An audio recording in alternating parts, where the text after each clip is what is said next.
Oh man, it's a little something, man. This is a Tux Jones special. Shout out Tux Jones, man, one of my sponsors for my boxing stuff that I do. Shout out Tux Jones, man. He's off of Bandera, black owned suit shop. You know what I'm saying? So yeah, shout out Tux Jones, man. Businessman extraordinaire. Let me turn this screen. You know what? I ain't got to. What up, world? Is Radioactive Podcast. It's your host, Ace Boogie. And I have a special man here with me today. Y'all, this man's been around for a while. He's been doing his thing for a while. Mr. Del Richo. What up, Del Richo, man? How you feeling today? Man, I'm feeling great, man. Feeling blessed, man. Got my church in today. You know what I'm saying? So how'd you like that? Church was great, man. You know, like I said, I put a post earlier. I was, you know, when you go to church, you always feel like God talking straight to you. Mm-hmm. So I was definitely convicted today. I put a post up. He said, just because God will use somebody doesn't mean they're a person of God. You know, I said God will use anybody, even your enemies to bless you. Mm-hmm. But that don't mean that person's ordained under God. But God can use anybody he wants to at any time. He even uses the devil at times. Mm. You know what I'm saying? So that's what it was about, man. It's pretty deep.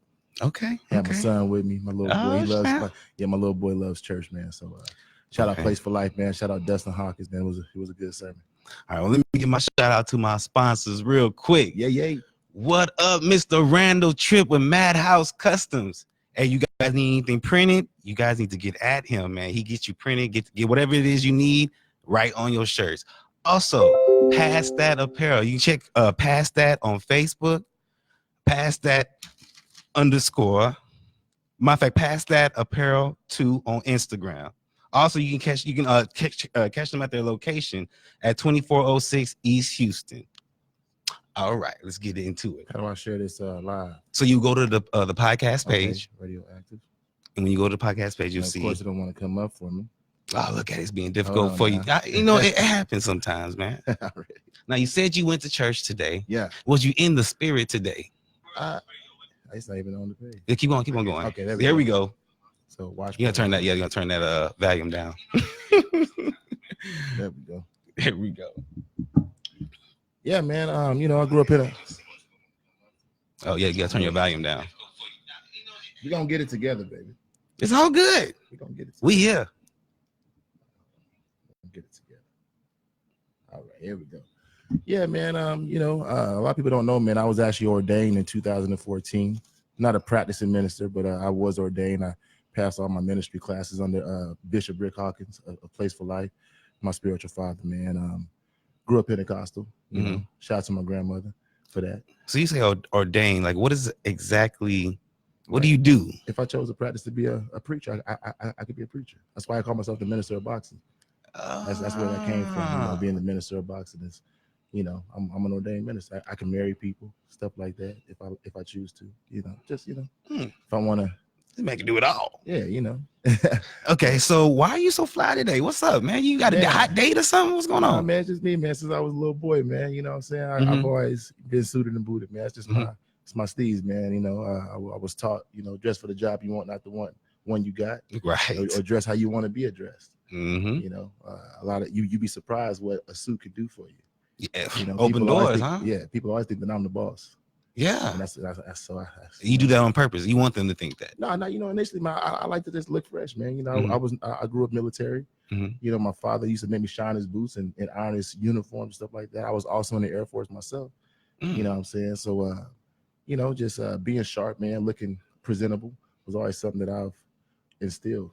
Why do people always think the Air Force they take them for punks or something? Like, why do they say it's like a weird prejudice, man. It's every branch has their admin and their sit-down jobs. I mean, everybody in the Army is not on the front line. Everybody in the Marines ain't on the front line. You know, we all fight in the same war last time I checked. So I really never understood it myself. You know, it's kind of weird. You know, I guess it must be our competitive nature as Americans and just as people in general. But it's far from the Air Force, because without the Air Force, you know, Air Force come in, we drop bombs on you. You know, B-52s. We got Secret Service and all that stuff too. We got you know, I was security forces. I was a missile cop, so I guarded the nukes. You know what I'm saying? So a lot of the time security forces are the first people on the front line to set up the perimeter and stuff like that for the Marines and the Army. So I never understood the whole chair force thing, man, you know. But that's just me, you know. My father was in the Navy. You know, I grew up on a battleship. I grew up on the battleship New Jersey. You know what I'm saying? Yeah, my dad. How was that? It was crazy, man. You know, Christmas parties, Thanksgiving parties, man. You go on the ship and you hang out with the you know, seamen. You know, and that's how I grew up, man. My father fought in the Lebanon War. You know what I'm saying? So it's far from. How old were you when he went off and did that? I was a kid, man. I was little, man. My father used to always have to go on West Packs and things like that. West Pack is where you have to leave your family for 6 months and go to sea.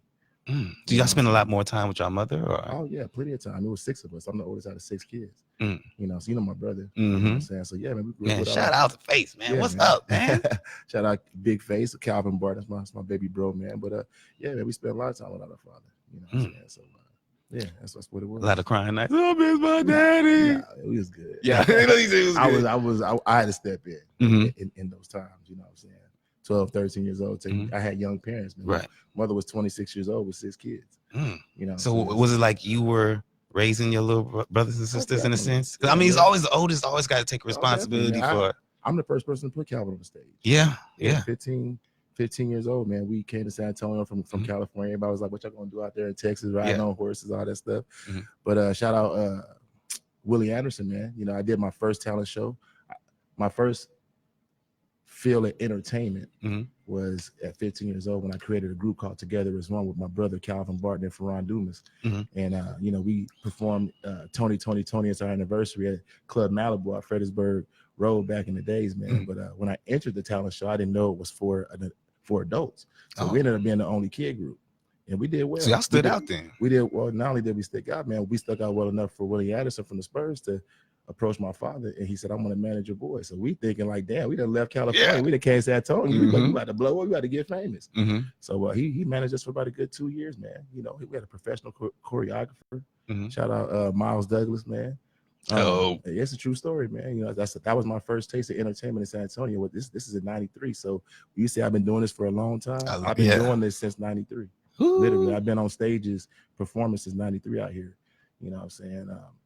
Fast forward a couple of years later, we had another group because I was going to Robert E. Lee with my first group, and then I moved to John Jay area.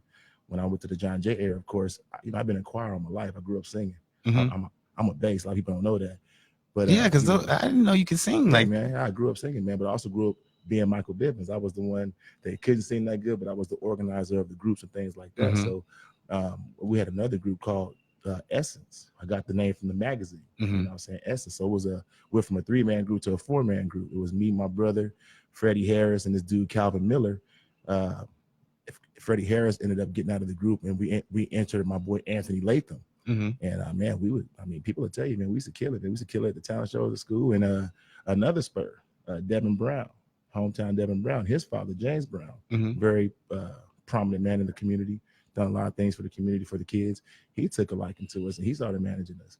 So I had 2 Spurs affiliations with both my groups. First time I ever performed in my life, first group I ever created, I got managed by a Spur. Dang. So yeah, man. How did that feel like? It was awesome, man. But Calvin was it like on top of the world type of? Definitely, man. Calvin was 12 years old.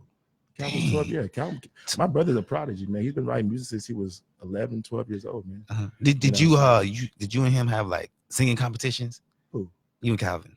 Oh yeah, man. You know, I actually, man, I would use my brother all the time. I would have Calvin wet the panties on the phone. You lost you to Calvin, huh? He was nice, man. My brother is nice. He's one of the best artists I've actually come across in the city, man.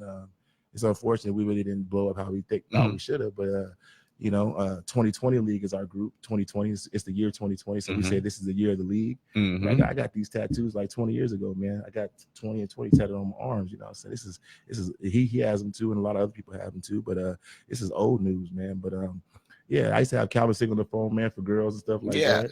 And I get a little cocky sometimes. I started singing for girls on my, you know. I said, yeah, we did all that stuff, man. You know. Can you remember a time where, you know, this is your brother growing up, that you had to take a whooping for him?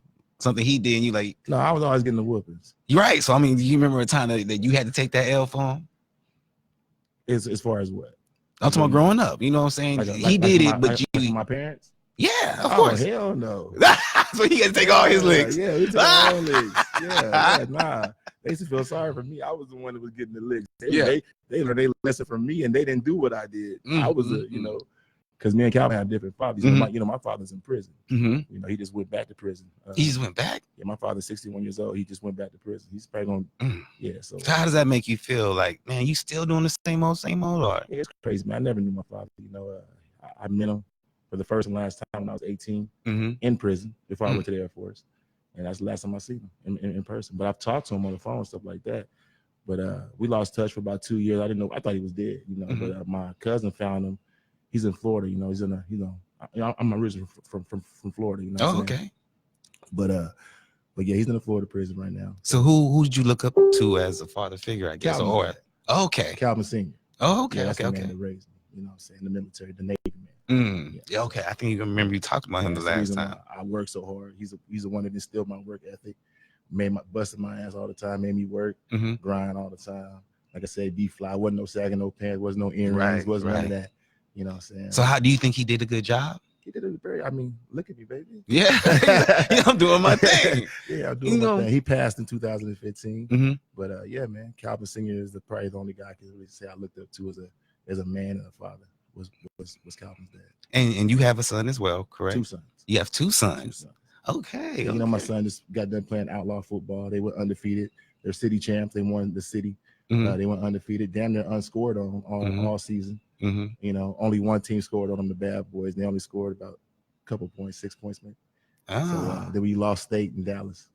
Really? Yeah. So we played. So y'all made it all the way, like.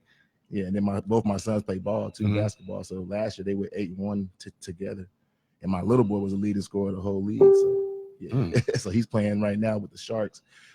That's gonna come up later. The question you want to ask me about the whole damn. Yeah. For sure. Don't be exposing it to them. Yeah. Later on. I mean, so you seem like you into sports. Are you a real big sports fan? Definitely, man. I was an athlete. So who you think's gonna win the Super Bowl? Who you think's gonna be at the Super Bowl for one? Gonna win. You think who? Patrick Mahomes. Yeah. Yeah, that's Chiefs, man. For one, right as of right now, has the game already? Oh yeah, who's going to the Super Bowl? I'm not a sports fan. It's going to be the Chiefs, and right now the 49ers are whooping Green Bay. I think it's a goose egg versus a couple of points. I think last time I checked, it was the Niners 17, Green Bay 0. So I feel like Aaron Rodgers, man, he's had his day. He's done this thing. He's a Hall of Famer. But Garoppolo and Patrick Mahomes are the newcomers, man. And so you going for the 49ers? I'm not. I'm a Saints fan. Okay. I'm a Saints fan, but I like I said, I think the Chiefs are going to win. Why? Like, why do you think that? They beastie, man. They just. You can't just say they beastie. What exactly? They got the best running back. I need to hear specifics. They have a great offense and defense, man. They're a complete team. It's a team sport, and they have a great team. They have a great coach in Andy Reid. You know what I'm saying? He's a Hall of Fame coach, and Patrick Mahomes. He's a prodigy. He's a phenomenon. The dude's throwing sidearm passes and shit, bro. Like he's changing the game. You know what I'm saying? He's a even after injury. He's a maker. Remember, he got hurt. So this is after the injury. He's still going to the big show. His 3rd year in. The dude's amazing. So that means the coach you think it's the coaches that got him there, or is it the players? Like definitely the players too. But you know what I'm saying? That's funny you say that because I was having a conversation because my roommate is Andy Roddick's brother. Andy Roddick. Who was Andy Roddick? Andy Roddick was the last American tennis. He was the last American to hold the #1 spot in tennis. Okay. Andy Roddick. And his brother is my roommate. Really? Yeah, Lawrence Roddick. Dr. Well, shout out Lawrence Roddy, man. Shout out Roddy, man. But, yeah, we got a house out there in Helotes, man. But yeah, man, so that's funny because we were having a conversation about Michael Jordan and Kobe and stuff like that. And, Michael Jordan won a lot of individual accolades. But until he got that right coach, that's when he started winning championships. So, you can have, your body can be as athletic as you want it to be, but somebody cut your head off. Yeah, that's no good. So you got to have a good head. That's why it's called the head coach. You got to think about that. Yeah, definitely. So your head is right, your body. So same with Kobe and Shaq, man. I mean, they wasn't winning no ships until the Zen Master came. Again, damn, I'm having a brain fart right now. Phil Jackson. Yep. Until Phil came to the Bulls. Mike wasn't winning. He had all of his individual awards, but until Phil came, that's when he meshed all the team together and they started repeating. The same with Kobe and Shaq, with the triangle offense. So Yeah, man. good old Phil. So speaking of feeling, what did you think about what's his name? Smack the security guard on the ass. Odell Beckham. Odell Beckham, he's celebrating with LSU in the locker room, right? Yeah. And I guess the kids was doing something. They were doing something, and security came in there. I don't know if they was drinking, smoking something. Security comes in there, and Odell, I guess he's trying to calm what's going on. He smacks the security guard or whatever. I don't know. I think it was the security guard. Yeah, smacks him on the ass like, good game. Yeah. And now the security guy, you know, he has a warrant for his arrest. Like they got him for Odell. Odell, yes, sir. A warrant for his arrest because he smacked because he's a male security guard. A male security guard. Oh, that's just a money thing. Man, what do you think about that? I mean, he's not part of the game. I don't go around slapping dudes' asses anyway. Okay, but that's something that athletes do, man. I don't know. Yeah, but he's not part of the game. I understand it, but man, I mean, he's in the locker room. We sitting there celebrating with all them cats, man. And Odell probably was just having a good time. Mm-hmm. You know, he's Odell. Mm-hmm. You know what I'm saying? But for that security guard to try to go get a check, man. I mean, come on, bro. Like, calm down, bro. Like this guy, he's trying to get that money, man. Yeah. Well, how hard did he smack him? Did he hurt him? Nah. He probably embarrassed him though. Okay, I mean, I don't see how. I mean, he in the locker room. Yeah, so you should be like, oh yeah, as long as it was Odell, it's cool. I know. I'm just saying, like, did the security guard play sports? Was he an athlete? Like, nah, he came in there for whatever reason he had to come in there. Yeah, or I think he was. Yeah, I'm gonna sue this nigga. Excuse my language. Don't be putting your hands over me. You know, whatever, man. I didn't even hear about that till now. Yeah, that's a real thing. You know, everybody's trying to get a check. What about him paying the students? You hear about that? What do you mean? Okay, so he was giving money to some of the players, plain and simple.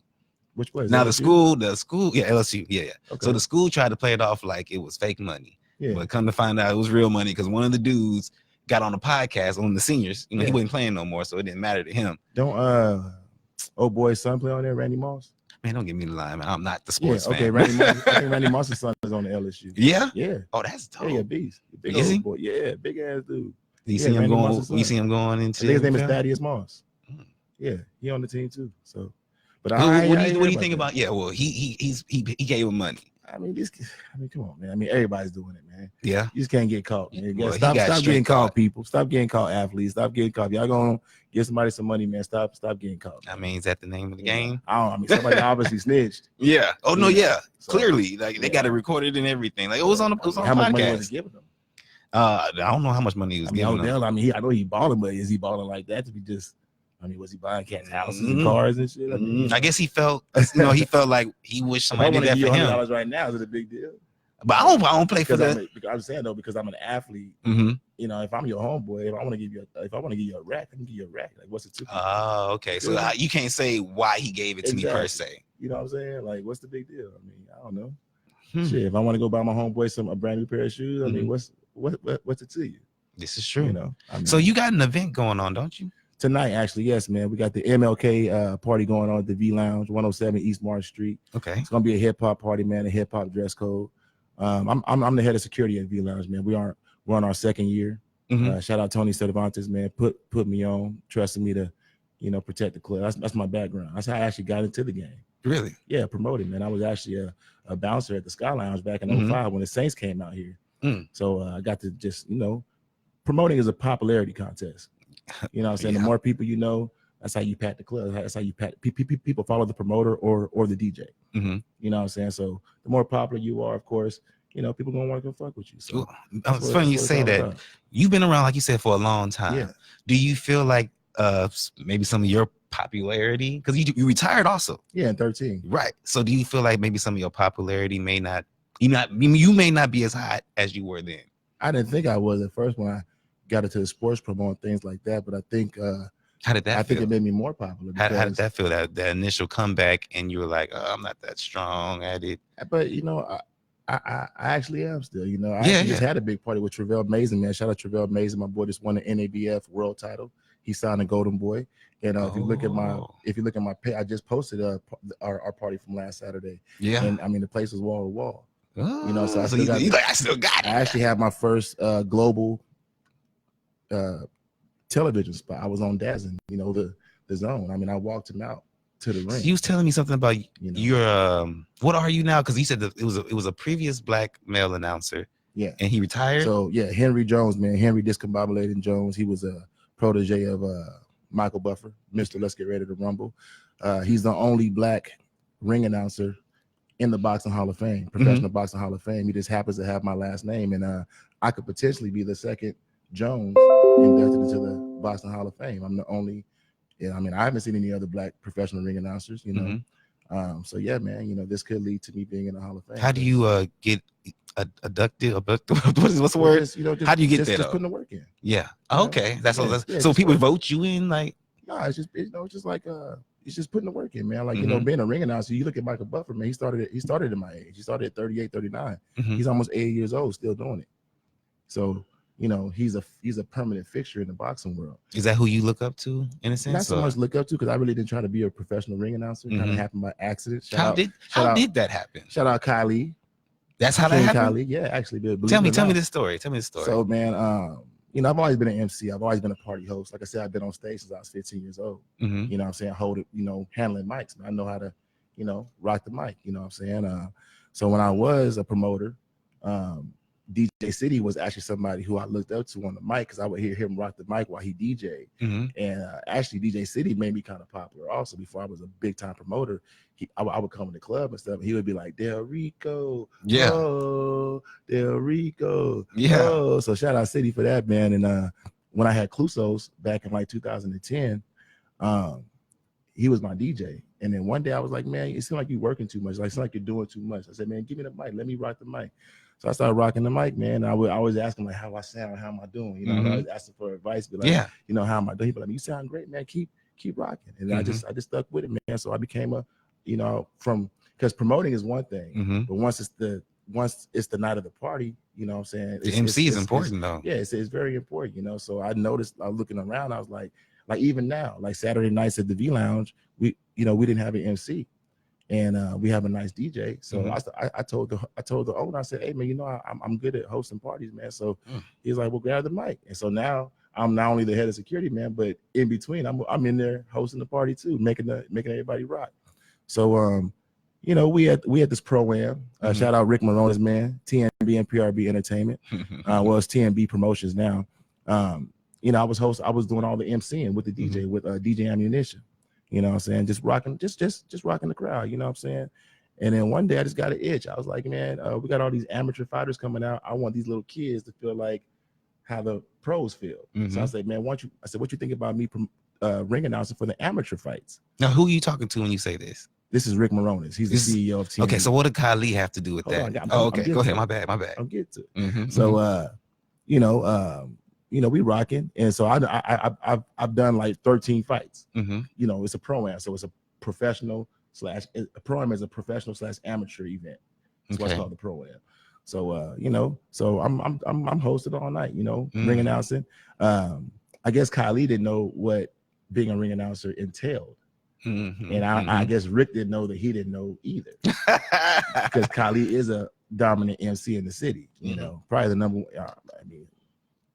number one MC in the city. I give it to him. He's my boy. He's my boy. So, but not just because of that. He is that dude. So he gets to the event. Everybody know he don't get lit no more, but he was. Yeah, he was lit that night. And Rick comes up to me. He's like, Del Rico, man, we got an emergency, bro. I'm talking about the place is packed. They ready for the pro fights now. Amateurs is over. I mean, the place is wall to wall. It's at the SA Event Center off of Meadow Leaf, where we host a lot of our events. And it's just it's time to go. No ring announcer. Kylie backs out. He's like, man, I didn't know that I had to get in there and do the let's get ready to rumble stuff. Why do you think he backed out? You think that just wasn't much of his area? He's an artist. He's a rapper. He's not a ring announcer. Right. It's a different type of. So do you think, did he bite off more than he can chew in that scenario? No, he just didn't know what it entailed. He was going to be a special guest ring announcer for the night. You know what I'm saying? And I guess Rick didn't do his research or his background on, and I don't even know how he got booked for it. You know what I'm saying? Like, you posted, like, if you're gonna hire somebody to be a ring announcer, sorry, Rick, but I gotta say this. If you're gonna hire somebody to be a ring announcer, make sure you at least check the background. Yeah. You know what I'm saying? But no one did that. So it was time for the event. Lights, camera, action. There's nobody in there other than me who've been ring announcing and MCing all night. So it fell in your lap. Yeah, so I was like, how much you pay Khalid? He was like, 350. I said, give me that 350 and that mic. And the rest is history, dog. So what was the first thing you said once you got on there? Was your heart beating? Nah, man, I'm very comfortable on stage, man. Mhm. Like I said, I've been doing it for years. I'm very comfortable in front of a crowd. I don't sweat. So what did you do? You got in there. I got in there, man, and I just did the job. Man. I kept it simple. Mhm. And then after that was over, man, I mean, people were clapping, they were cheering. I mean, we had a good event. We had a professional boxing match, and I was the ring announcer, but I wasn't dressed like this. I was in jeans and a TNB t-shirt, and I had my fedora on, stuff like that. But it wasn't planned, you know what I'm saying? But I took to it because I knew kind of what being an MC and a host was, you know what I mean? So you seem like you really into boxing, bro. Are you? Definitely. Is it a slight passion or? Well, I'm a boxer myself. I grew up doing the arts, man. A lot of people think I was a bodybuilder because of how I'm built, but I've actually never even really lifted weights. A couple of years ago, I tried bodybuilding for about a year, but I've always been into combative sports, man. I grew up fighting, being a Navy brat. That's what I wanted to get at. Being a Navy brat, man. You have a lot of kids in your neighborhood, especially growing up in military housing. Anybody who's growing up in military housing, there's a lot of families and a lot of kids around. So there's always battles, man. I'm talking about we throw on the actual gloves in battle.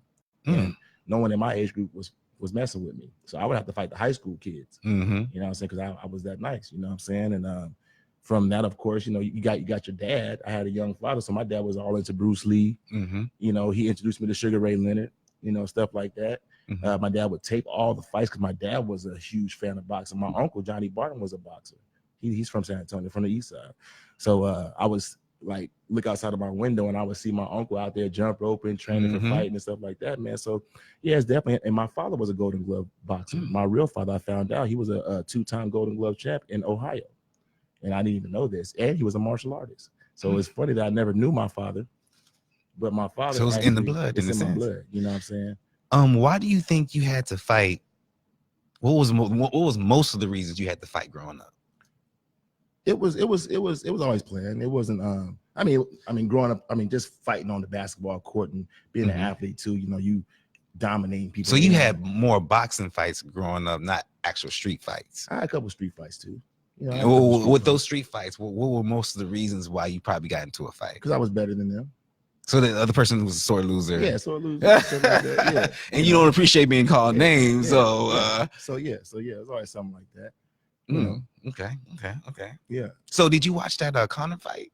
I did, Mr. 40 Seconds. So yeah, tell me about that. I missed it. So tell me crazy, man. He just came in there with a strategy, man. I guess he came in there, he threw that left, and he got him with the shoulder strikes. Yes, now that I seen. When he hit him with the shoulder strikes, man, it broke the dude's nose and it discombobulated. It messed him up. He wasn't expecting. So he beat him without even using his hands. Pretty much. But then no, hold on now. Okay. But then after the shoulder strikes, he came through with that left kick to the jaw. And that's actually Cowboy's signature move. Cowboy has the most knockouts with head kicks. So it's ironic that's how he McGregor, put him down with a head kick. And then he just pummeled him. And the old boy had to stop the fight. It took 40 seconds. So would you have been upset if you paid for that fight? No, because because it was a big card. That was the main event. It was an awesome card. Dana White does his thing, man. He's a beast with it. He's a great promoter, just like myself. I heard that. So yeah, but it was awesome. It was a crazy fight. That's what can happen, man. The average street fight, actually lasts only about, they say 60 seconds. The average street fight. You know what I'm saying? So that's why they say we don't play boxing, because to actually get in there and discipline yourself to last for 3, 4, 5 minutes, it's a lot, bro. I got a lot of people come up to me all the time. I want to box. They see, I want to box. I said, okay. Shout out to my boy Travis, man, Blanco. He just hit me the other day, said his boy got hands. I said, I got 2 hands too. Everybody got hands. You'll find out if you want to be a fighter once you take a hit. Can you take a punch? Anybody can hit somebody, but can you take a punch back? That's going to determine right then and there if you really want to do this shit. So, you know what I'm saying? Speaking of people getting their ass whooped, it's a spoiler, y'all. Did you seen Bad Boys 3, right? Yeah. Man, was old boy not whooping? Hey, that boy was whooping in ass, the movie. Okay, in the movie. Man, he did some hella training. Choreography. Because the way he took out them dudes at the beginning, you know what I'm saying? Yeah, I was expecting that. Yeah, I was wasn't like, expecting damn, that. Yeah, I he was took not. all them out by himself. Yeah, I was dope. That dude was cold. He was pretty legit, man. Yeah, What did you think about the movie? It was cool, man. It wasn't my favorite Bad Boys. It wasn't. It wasn't my favorite one. It was a cool storyline. It was. And it was a different director, and you could tell. Even with I feel like Will's dialogue in the movie, it was different too. You know, he was saying stuff like the N-word and They were cussing a lot more. I feel like I noticed in the credits that Will Smith produced it also. So he's more involved. I think he probably wrote some of his own script. Oh, for sure. You could tell, you know, so because you know, I do film also. You know, and I seen you. I'm an actor myself. How do you learn how to? Like, I don't think I could act, but that's a learning. That's something you got trained for too. As well. I did train, man. I did train a lot. I was in theater arts in school and choir, man. Like I said, I've been on stage for a long time. You do it. Yeah. So you on stage for multiple different things. Yeah, I've done plays. I've done stage plays, man. I've done a lot of stuff, man. Like even in my adult life, I've had 2 lead roles in actual movies, films. And what was those films? What was I had a film I did called Ring on the Monkey Man, and I also had a film with Kelvin Rector. He wrote a book called Genocide about the Tulsa bombings. His aunt was Sarah Rector. She was one of the richest women in the world. She's a black woman. She went missing, and he wrote a book about it. He's from San Antonio. He's 7 feet tall, big old boy, and he wrote a book called Genocide. You can actually buy it online, and he wanted to make a movie about it. And so I you know, even though he was my friend, I still went and auditioned for the role, and I ended up getting the lead role as Junior in the film. Putting out a film is just like putting out a CD. You got to get backing and stuff like that and investments. So we ended up not putting the movie out, you know what I'm saying, because of just financial reasons. But you know, that would have been my second lead role in the movie. My first lead role or co-starring role was in Ring on the Monkey Man with Ramblin' On Productions. And this is back in 05, man. So yeah, you know, you can look me up on YouTube. You can look at my little, I don't know if you ever seen me post it, but I seen that. Yeah. I seen you do like a serious scene. Yeah. And that's what brings my next question, because we feel that actors gotta be like crazy in real life. Because how do you go? Tell me this, because I was listening to Jamie Foxx talk about Michael B. Jordan in the scene to where it was an emotional scene. Yeah. And you know, he came to him to tell him a good job, and kind of Michael jumped, like, you know what I'm saying? How do you get out of that role? You know what I mean? Like, especially for a scene like that, how do you go from that and then just there's different types of actors, go back to reality? He's probably like a method. They have like these things that they call method actors. Okay, what is method acting? Guys that take it like Johnny Depp. They say he'll get into the scene so deep to where even when the cameras are off, he's still in character. You know what I'm saying? He turns into the person, like completely, you know, to give you that real feel. You know. Right. So, is that the way you do it? I try to, man. I feel like all the roles that I've had, though, I really didn't have to act, man. When I first got my first lead role, believe it or not, man, I went in for an extra part. I was at an event, and this dude, shout out Aaron Realridge, man, out of Austin, man. He thought I was somebody else. I had to have my suit on. This is back in 05. I actually worked for a suit store called Suits Impressions that I helped build with the Syrians. I got some Syrian friends, and we actually built these suit stores. And they were called Suits Impressions. So, you know, I was already decked out in all my attire, and this dude thought I was a different person, you know. And so we got to chopping it up, figured out that I wasn't the person he thought I was. But he was like, "Man, you have a great look. You ever thought about doing movies?" And I was like, "Shit, who would want to do a movie?" So he said, "Man, here's his address." One thing led to another. I show up at the offices and stuff. I end up doing the cold read, and when they look at that, and they're just looking at me like, "Dude, you're Smokey Joe." Yeah. And when I fell into the character. When I read the description of the guy, he was a well-dressed black man, and I just fit the description of the character. So they were like, "Man, read this." And when I read it, I'm very articulate also, and they were like, "Man, you got the lead role." I actually moved out of my house for 6 months. Yeah, I moved in with the actors and stuff like that, and I actually lived with the guy who was a method actor. He actually was using a British accent the entire time. And when we actually did the film festival, he comes up to me, he's talking in a regular voice, and I'm like, what the fuck? You damn near thought he was British. The whole time, bro. Like, I'm like, that was my first real taste at working with a real film crew. So that first time that camera being in front of you, how did you feel? Like, actually, man, the first time I had a camera in front of me when I was a kid, man, I had a neighbor, man, named Tony Trask. And he was a white dude, white kid, man. And we used to make our own films, man, believe it or not. My father, since he was in the Navy, he would go overseas. He would bring us back like the little Asian clothes and stuff. From so we actually made like a little karate flick, man, back in the days. And we made like a little alien movie and stuff like that, man. You know, he probably got the tape somewhere in the archives, you know what I'm saying? But that was my first time. Actually, even before that, man, my mom and my dad growing up, man, I got videos of me as a kid just like performing all the time, man. So like I look back on my life, I'm like, damn, it's like God was preparing me for all these moments this whole time. And I just didn't really even realize until I look back on it myself. You know, like I say, like in school, choir, theater, arts, you know, host my own events, parties, stuff like that. It all led to these moments that I'm, you know, what I'm doing now. You know? Going back to tonight's event. Yeah.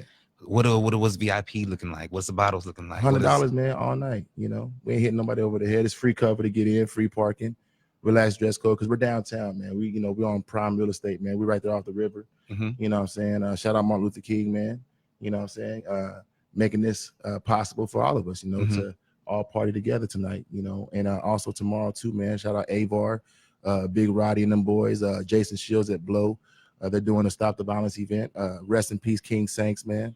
Another one lost first murder of the year, man.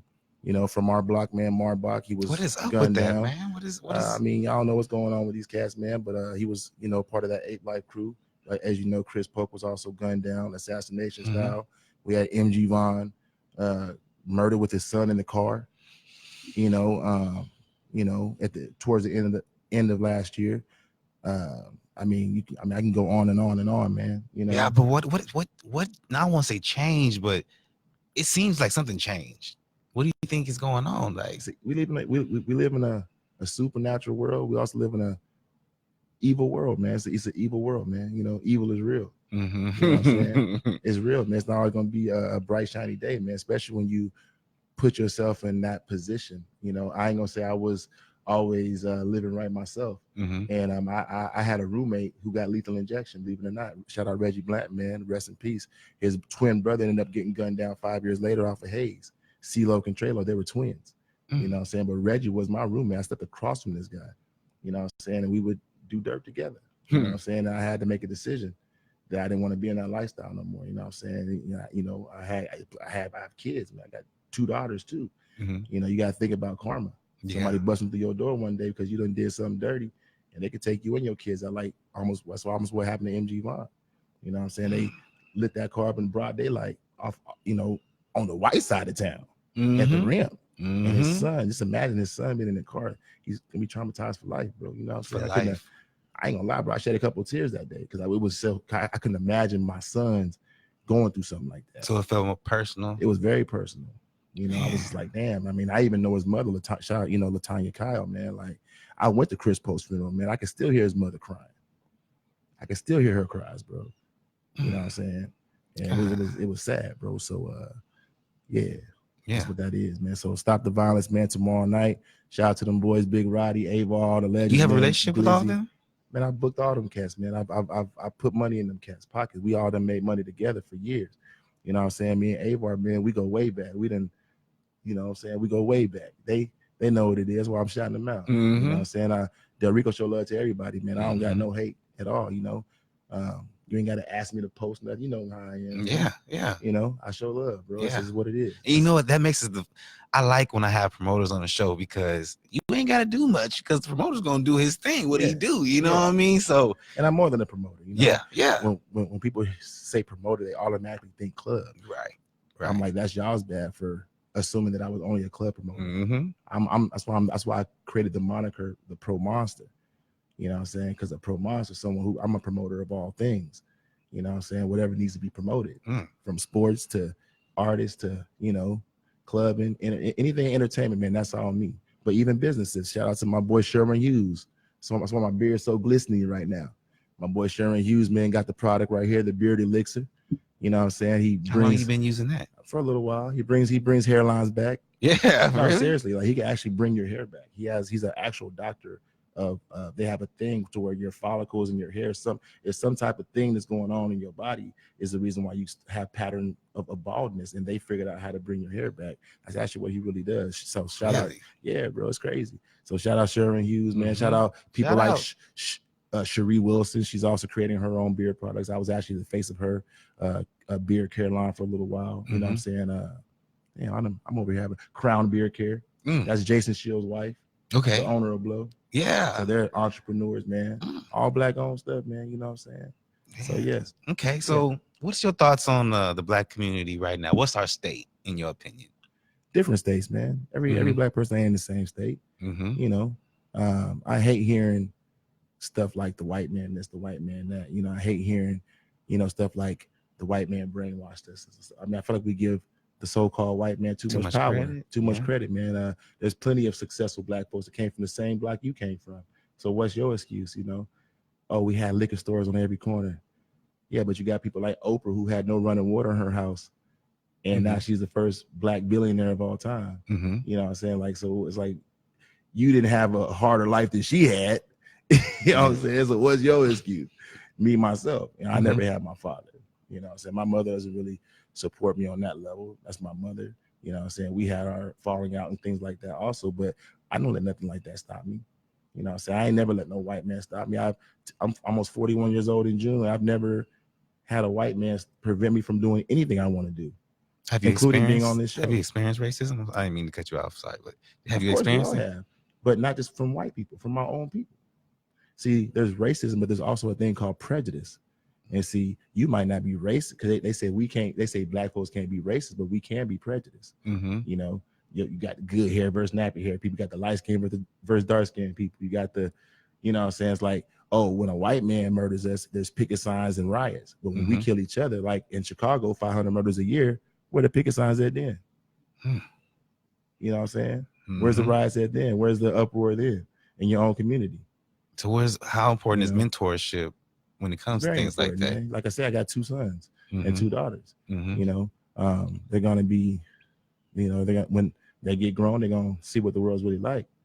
You know, right now they're covered, but not even really covered because things happen to kids too, man, with this crazy human trafficking stuff that's going on. It seems like it's getting more crazier, as the years go by. I'm hearing about people at Ingram Park Mall. Even a close friend of mine who's an artist, man, Walter Hodges, man, Lil Pooh, he said someone tried to snatch his kid up. Like this shit getting close to home, bro. Yeah, I know Lil Pooh. I couldn't imagine someone trying to snatch my kid right out of the damn shopping cart type shit.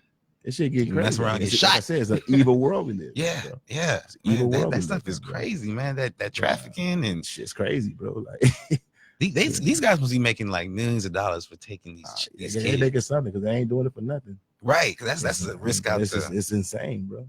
You know, they don't report everything on the news because the world would go crazy. Nobody would want to come outside. You want to see I looked it up online one time. 1 million people in America are missing right now. That's scary. Scary, bro. That would, where the hell they go? Yeah, just boof. Just like that 1 million airline, people in that America plane that just disappeared. Yeah, people are just missing, bro. Just gone. But then you got people that you hear about, like the freaking the Walter Gacy guy or whatever his name is, the serial killer. He got 40 boys in his damn basement that he killed. Like that's where they going. Places like that. Like like how you like it's just crazy. I think it was a community clown and he got 40 little boys in his basement dead. Like, you know what I'm saying? Like, come on, man. That was a sociopath. So I mean, yeah. Did you see that Aaron Rodgers documentary? Aaron Rodgers. Yeah. another sociopath. Aaron Rodgers. Another sociopath. Yes, Aaron Hernandez. Dude was gay and everything. Yeah, man, that was kind of creepy, man. Crazy, it was creepy because just looking at his pictures and this is how people talked about him. You would never think. Shit blew my mind too. They said when he died, he left a letter to his gay boyfriend, his fiance, and his daughter. Wow. So you believe that he killed himself? Of course he killed himself. Because there is a thing called I think it's called abatement, like whatever they were talking about in the series where his kid and his wife, you know what I'm saying, they would throw his case out and then they would get the money that was owed or whatever. But yeah, man. I mean, of course he killed himself, bro. He was embarrassed, bro. He was ashamed. Have you ever had experience like that where someone you grew up with you found out was a murderer? Like, you know what I'm saying? My roommate was a murderer. He did say that. He got lethal injection, bro. That's the top. You can't get. So did that make you feel like that could have been me? Not that could have I'm been his victim. I'm glad he was on my side. Yeah. Okay. But I could have been his victim. He didn't murder for like certain reasons that other murder. He was a gangster. You know what I'm saying? And he did some gangster shit and he went down for it at 19 years old and they killed him at 27. And what's crazy to me is, and I'm sorry to say this, And no disrespect to the Black family, but we know he did it. Mm-hmm. I mean, I'm just gonna be real. You know, it's been almost a decade, and we know he did it. But what was crazy part is that he maintained his innocence to the end, and we know he did it. And that's what's crazy, that these killers and these murderers, because my father, he's a murderer. Mm-hmm. That's why he did 33 years in prison.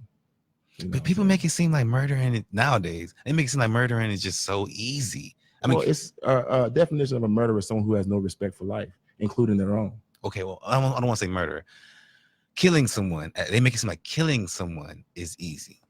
It's not so much easy. It's just evil, bro. It is. I mean, could you do it? I think it is easier to be evil than it is to be good. Mm-hmm. You know, I don't know if I could do it or not. I mean, I was in the military. I was trained. I'm not gonna lie. I was trained to be a killer. I didn't have. Sorry. So speaking back on that chair force issue, I wasn't trained to sit in no chair. I was trained to kill. I had 180 rounds of 5.56 millimeter rounds on me at all times. 180 rounds, 30 round magazines. We had to study this shit. Mm-hmm. I had an M16. I'm 18 years old. I was homeless for 2 years. I'm off the streets of Marbach. Mm-hmm. From the streets of Marbach, homeless for 2 years, to an M16 in my hand with 30 round magazines, 6 of them things. Like Rambo. That was my primary weapon. Mm-hmm. My secondary weapon was an M203 grenade launcher, 40 millimeter. Does that mess with your psyche? It didn't mess with my psyche, but you know, in the military, what they're gonna do is they're gonna tear you down and build you back up to be a warrior. Mm-hmm. Everything you believed in the outside world, that shit starts as soon as you get off that bus. As soon as you get off that bus and that TI's in your face grilling you.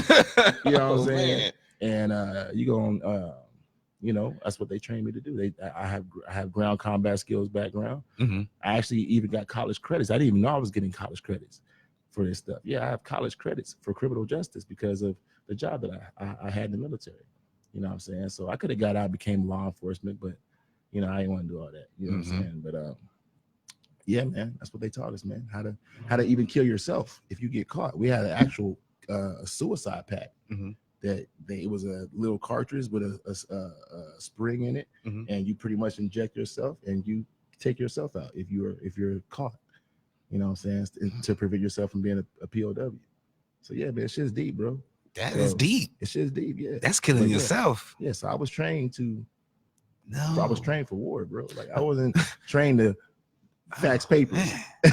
So you know. Okay, let's change the mood of this real quick. What are you doing for the march, man? What are you going? I might go.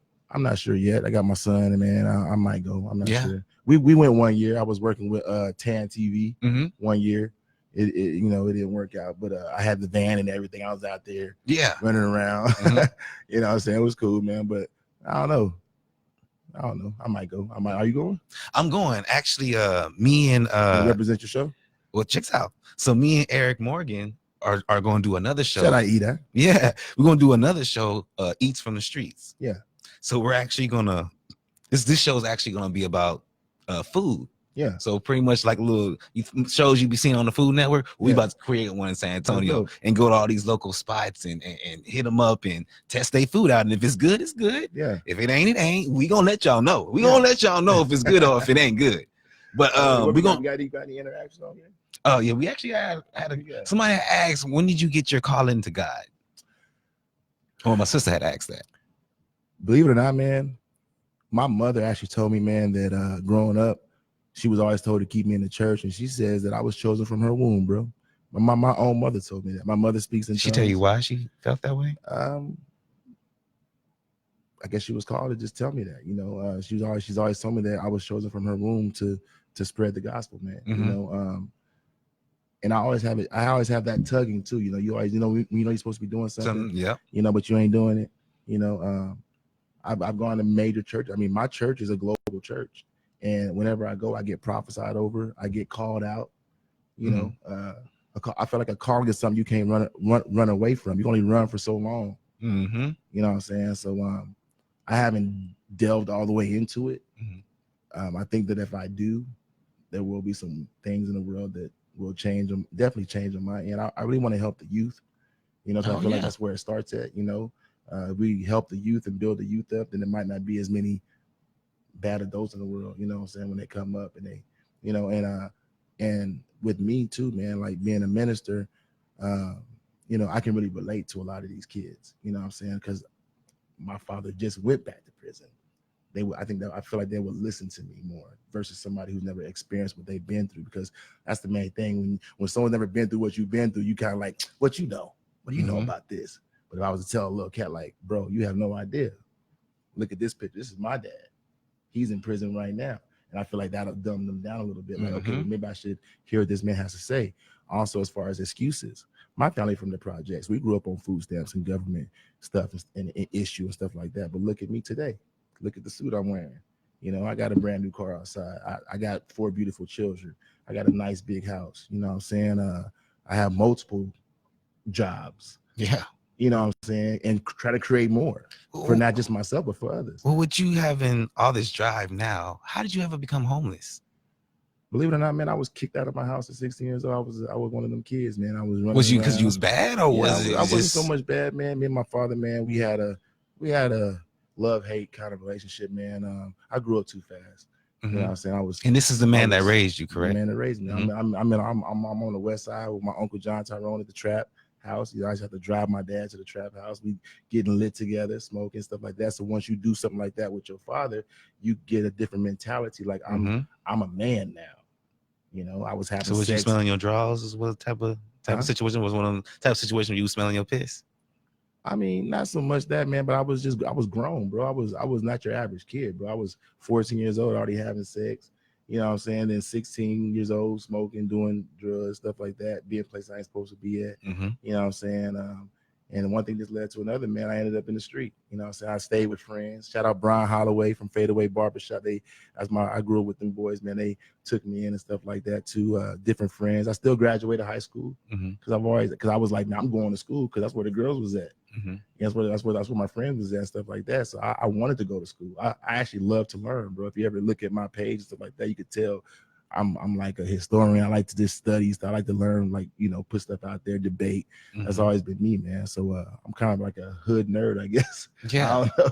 Yeah, but, no, that's what's up. You know, but yeah, that's how I ended up homeless, man. And you know, even in my adult life, man, there was times where I was down and out. You know what I'm saying? But like I said, man, I got a tattoo that says grace of God, man. By the grace of God, I'm here. You know, I can't explain it any other kind of way. You know, I could have easily been a victim of I've had so many. It's funny, man, because they shout out That Boy Play, but they just had a post that I just responded on before I came here, and it said to wear a shirt for the Stop the Violence event tomorrow with one of your loved ones on it. It's encouraged. And I put a post. I said, man, if I had to wear a shirt with all the loved ones I've lost to violence, bro, I said there wouldn't be no more room on that shirt. You know what I'm saying? So I could have easily been, you know, I'm talking about cats I just shook their hand with the day before, and then the next day you hear they got gunned down. It's like that close, bro. Like, you know, like Tupac said, I see death around the corner. It's right there, bro. Every time you walk outside your door, bro, and not even not even outside of your home. My home girl, I don't know if you heard about the girl last year that got shot inside her house. In her house, bro. Like, me and her was just chopping it up. I just shared her page, man. She was changing her life. Beautiful girl, man. Drop dead gorgeous. You know what I'm saying? On her birthday.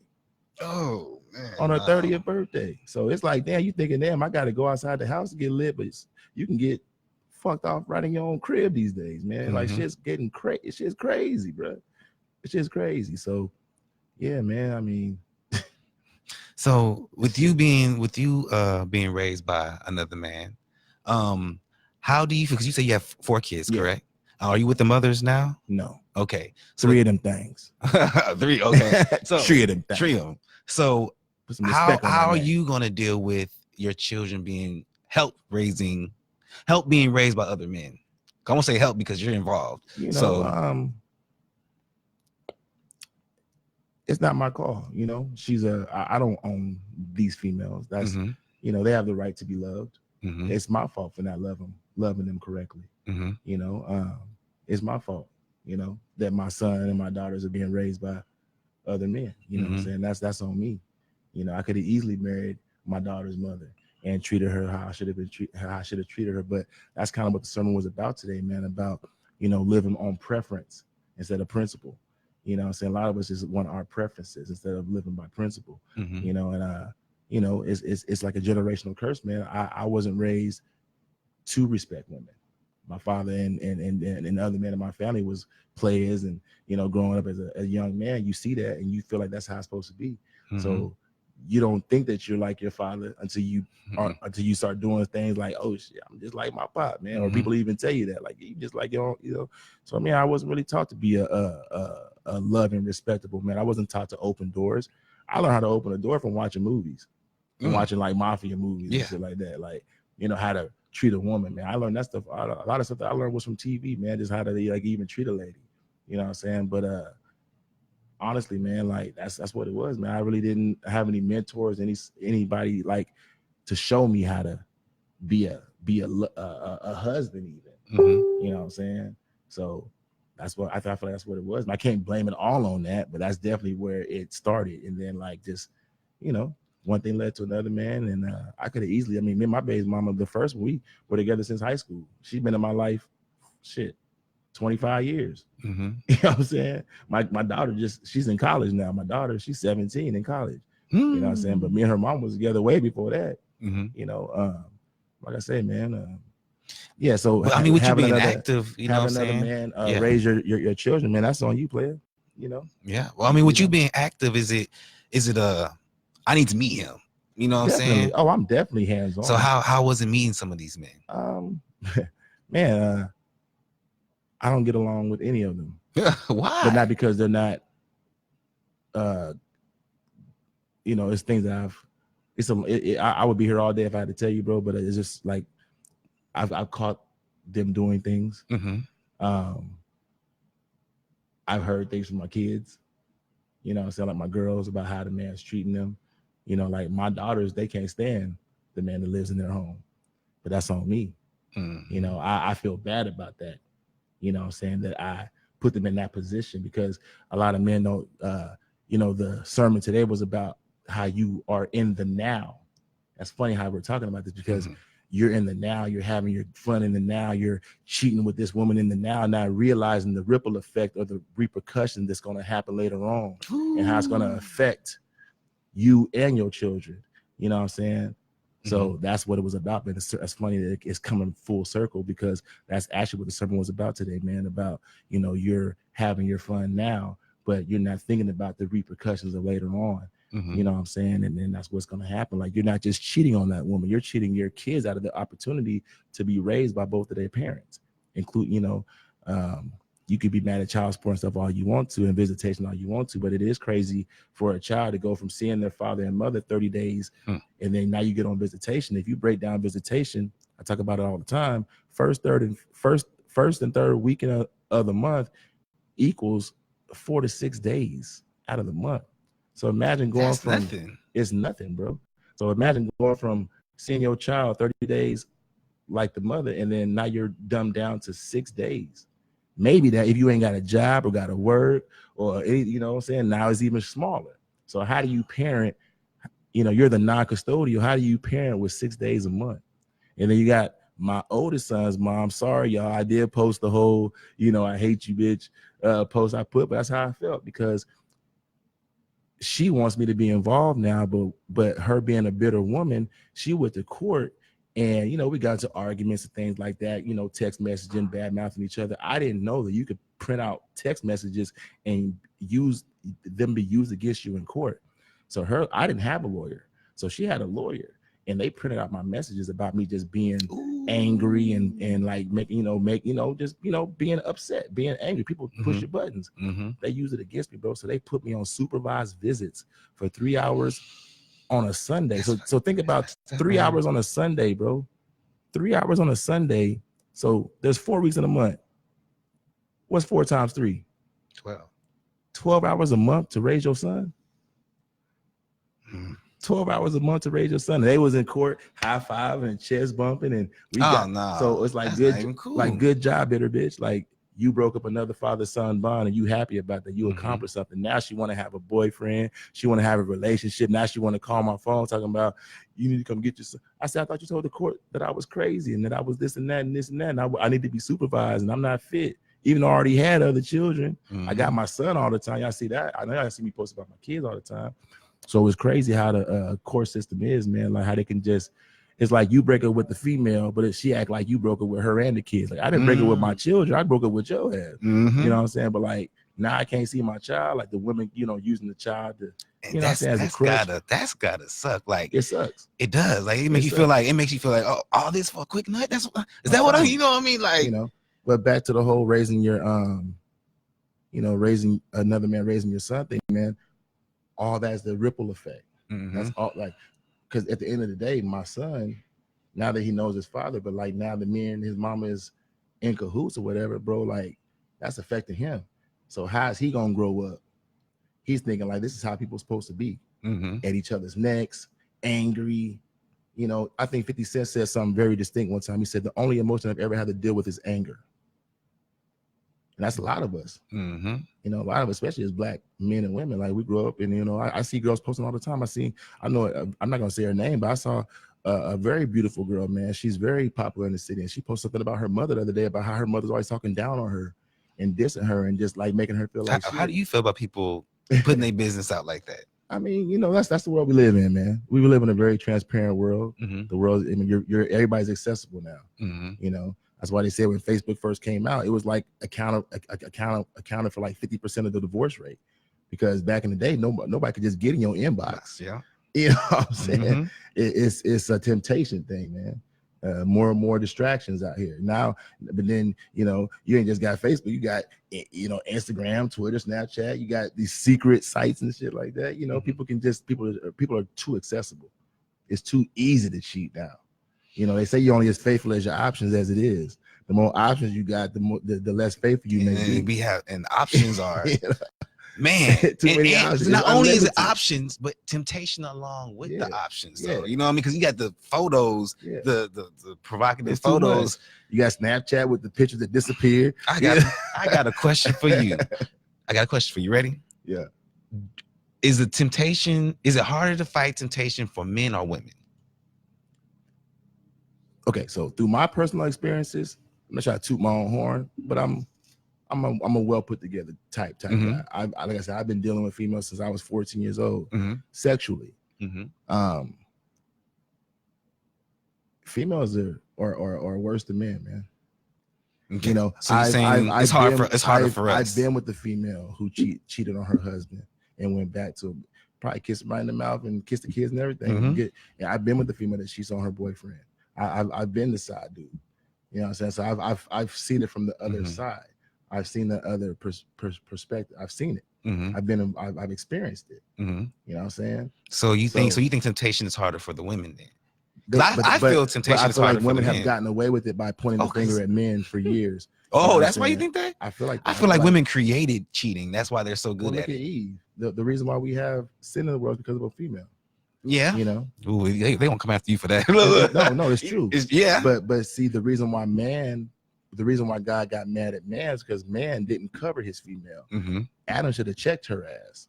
He should have been like, "What you doing over there?" But instead, what he do? See, a woman is the biggest influence in a man's life. So instead of checking Eve, he was influenced by Eve, and he indulged in the sin. And what happened? What did he tell God?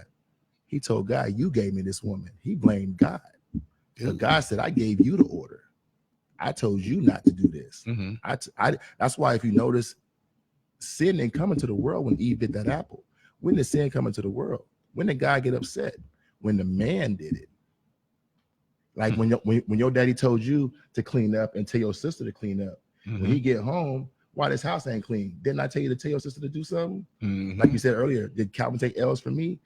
You know why I took the L's? Because I have 4 sisters and a brother, and we had a system. And my dad would give me an order. And if my dad got home and that shit wasn't done, he came to me. He said, "I told you to tell them to do it." He came to me. That's the exact same way God has it set up. So if you look at Genesis, when Eve bit that apple, you notice sin didn't come into the world at that moment. Sin didn't come into the world until Adam indulged in it. How you learn something new every day? I'm being real. You can read the story. I mean, break it down however you want, but that's what happened. God gave man the commandment. Okay. I'm gonna give you a little of my theory on the temptation thing. I feel that men, men deal with the temptation way more than the women do, because when you look at, like I said, the provocative pictures, like it's in our face everywhere. You know what I'm saying? There's not very many men out there thirst traps for men. You know what I'm saying? The thirst traps is really dedicated to women. The word, you know what I mean? There's not very men out there. There's a few that are just shredded, but very few. You know what I'm saying? So That's do what we you- deal with? That's what we're programmed to think. It's not even But programmed once you though. experience, like I said, through my personal experiences, see, the Yeah. word groupie is for women. Mm-hmm. I mean, there's groupie dude, but that whole, like, you got women out here that's flocking my, like, dude, I'm in the entertainment industry. Mm-hmm. So I've seen it, bro. Mm-hmm. You know what I'm saying? When the Saints came out here in 05, when I've never seen a group of guys run through a city so fast. Sorry, ladies. Sorry, not sorry. Bro, I've never seen a group of guys run. I mean, when I say run through, I mean run through a city so fast, bro. I'm talking about these females were doing everything. Do you blame them? Do you blame them? Nah, bro. Like you say, they were tempted. They see the money, they see the car, they see these NFL players. They're out and about. They ain't like NBA guys. NBA guys are well kept and kind of private and to themselves. But them NFL niggas, bro, when they came out here in 05, bro, they took this city by storm, bro. Like, it was Hurricane Katrina all over again. You come here, bro. You come here. I had females that I grew up with that wouldn't even talk to me because whenever them cats was around. Yes, they had pool and that's what I'm saying. So that's what I'm saying. Like, bro, they, like, women are this, and that's why they are online revealing themselves and exposing themselves, bro. Like, that's part of the temptation too, I think. Like, they're trying to get seen. You know, they want that attention. Like, they, you know, just because you have sex with $1 million, don't mean he gonna give you $1.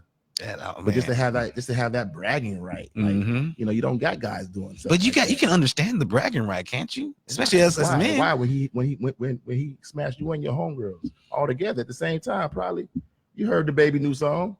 I like 3 and 4 of them things. He ain't rapping about that shit for nothing, bro. But does that matter that that it was me and my friend and her? We still fucked the baby. You know what I'm saying? But don't come back and tell men that we dogs and we this and that. That's the name of the game, though, right? Like you said, really. You didn't get caught. They didn't get caught. We're programmed to think that. They didn't get caught, so it didn't happen. I mean, it is what it is.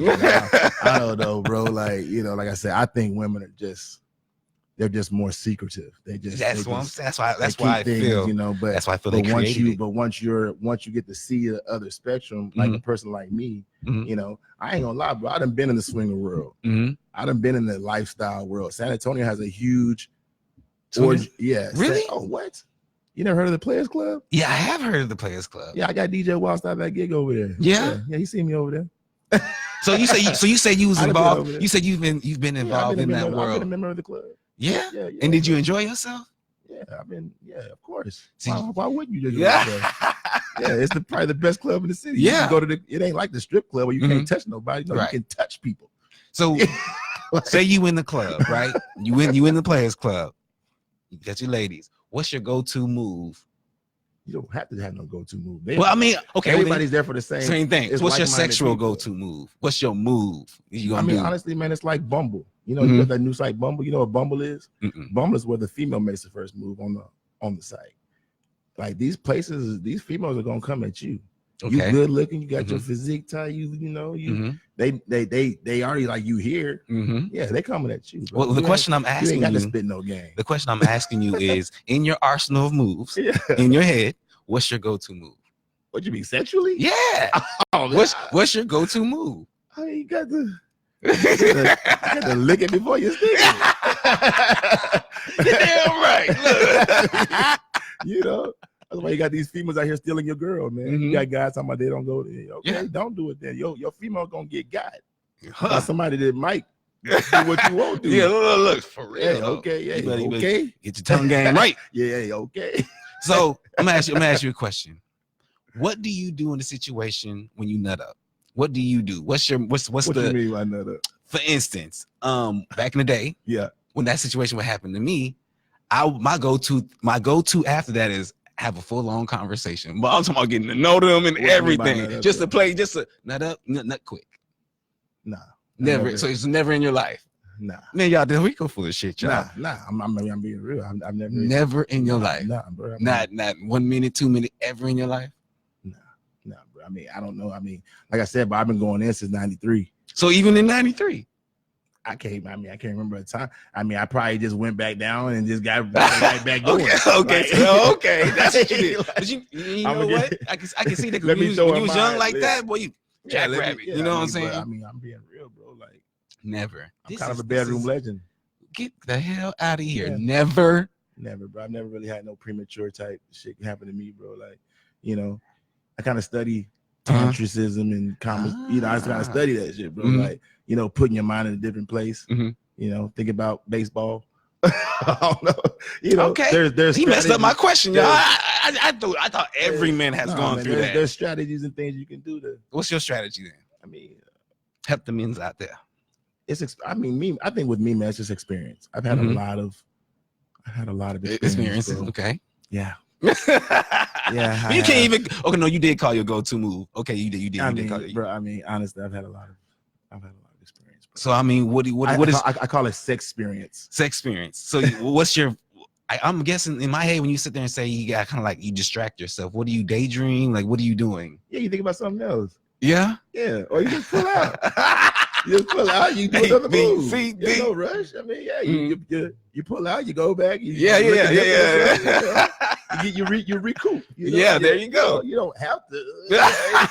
You know, you feel it coming. Yeah, you know, but you know, through experience. You know? Right, because you need experience to fight that urge. Yeah, because oh my goodness. You know, you gotta be a pro. That is too funny. You got a couple of minute women out there too now. Yeah, let them tell. But who complains about that? Maybe you do because you want to go for an hour and shit. You'd be surprised, man. Is that so? Have you ever had that where a woman orgasm quick? Oh, definitely. As soon as you put it in. And what did she do? She tired already? Yeah. So was it like awkward moment? The memes where the females talking about they only on top of 3 seconds. Females be lazy sometimes. Yeah, that's because they do all the work. That's because they ain't. But I've noticed if you're really good at what you do, some of them are in shock. They're in shock. So that's not an awkward moment at all. They don't mean to just be laying there, but it's like they can't believe what's happening to their body. They're like, oh, shit. And how does that make you feel as a man? I had to tell females, move them hips. Like, what? Or you have females that are like, you're too much, or like stop, or you know, like, you know, so was it awkward when she kind of stopped it? You know what I'm saying? Because she orgasmed that is already. That is kind of odd. It's like, well, what about me? It's like because you thinking like, you know, you hear so much stuff about me. Like I said, you hear so much stuff, you never think about the. You never think about on the flip side at all. On the flip side, but yeah, it's. I've had a female have a you know, I can't say her name, but it's happened years ago. She actually you say it. Squirt. Bed was there. And she got up and she said, literally, you one of the good ones. I can't mess with. She got up and left the house. How that make you feel? I look at my bed and there's a puddle right there. Oh, and I'm like, wow. Like, was that the first time you seen that? No, I seen it in high school. Did that freak you out the first time you seen it? Yeah, I thought I got. You got pissed off. You nasty something. Yo, man. That's funny. It's not pissed, bro. I remember the first time I seen that. I was playing in it. I was like, what is this? Like, I had no idea. Bro, do you know I had no idea what that was all the way until like, bro, I had to have been like 28 when I learned. A little bit older too. When I learned what that was. You know what I'm saying? I was like, I had to look it up. I had to study it. But it's that's what that was. Yeah, that's a real thing. Does that turn you on? Like, is that a turner on her? Today? Sex turns me on, man. I mean, you know, yeah, it is. I try to create those. I try to like those moments. Yeah, I want you to see like there's certain females don't even know they can do it. So until you show them they can do it. And so again, I have a trick to make. That's what I was. See, y'all see how he tried to. I go down. No, what is that trick? That's what I was trying to get at. I'm not gonna show my trick. What? You ain't gonna show. You gonna tell it. You ain't gonna show. You gonna tell it. I off camera. I'll teach you something from the sensei. Okay. You know, but there is a trick. There is a way you can make it. Okay. Almost anyone. I'm about to learn something. And they probably listening to the show right now, like he show right. So, Del Rico, we didn't get the game in at the beginning of the show like I usually do, so I want to play it now. we need to talk about the boxing stuff too. Yeah, okay, let's get into that. Let's get into that. Might be a big. We're working on a big show in March. I might be rocking the soccer stadium. Really? Yeah, that's gonna be pretty big. You know, we're just waiting on the word. But you ain't gotta know Spanish for that. Actually, man, I do Spanish. What? I grew up speaking This Spanish. man never ceased to amaze me, y'all. Yeah, I grew up speaking Spanish, man. I was actually in a Spanish honor society in high school. Yeah, all the way up until like about 11th grade. I was because it was mandatory in California. It was mandatory for us to speak Spanish. So you know, growing up in California, man, they actually used to switch our classes. So the kids from Tijuana and Baja, California, would go to the English class. So somebody got smart and said, well, why are we gonna have all these Spanish kids in the English class and not put the English kids in the Spanish class, so we can learn each other's culture? So I grew up like that, man. So by the time by the time you in 8th grade in California, you damn near bilingual. So actually, man, that's what I do. Ladies and gentlemen, boys and girls, damas y caballeros y los niños. Oh, snap. Good evening and welcome. Buenos noches y bien. That's actually like my opening to all my events. So no wonder why you did so well. Yeah, you know, I actually speak Spanish at my events. So are you excited for this soccer event or what? Yeah, you know, Rick told me, you know, we might be rocking the soccer stadium, you know, so that's pretty big. I do about 4 shows a year, man. I'm actually on Mikey Garcia's payroll. He's 5-time world champion. You know, they took me out to Dallas. I did a show out there in Dallas for the Errol Spence fight when he fought Errol Spence.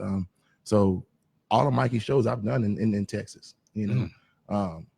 And then also with TMB, I'm exclusively with TMB, but sometimes Rick will give me other gigs and stuff like that. I just got booked for the Golden Gloves. So from February 14th through it's a 3-day event. So I'll be hosting. And Golden Gloves is Golden Gloves, man. That's the amateurs, but it's like, you know, Golden Glove boxing. Okay, like so isn't those with the levels? It's the top. It's the top before you go to the Olympics.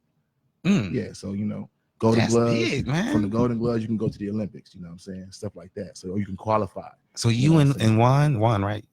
Juan Moreno, y'all tight? Like who's Juan Moreno?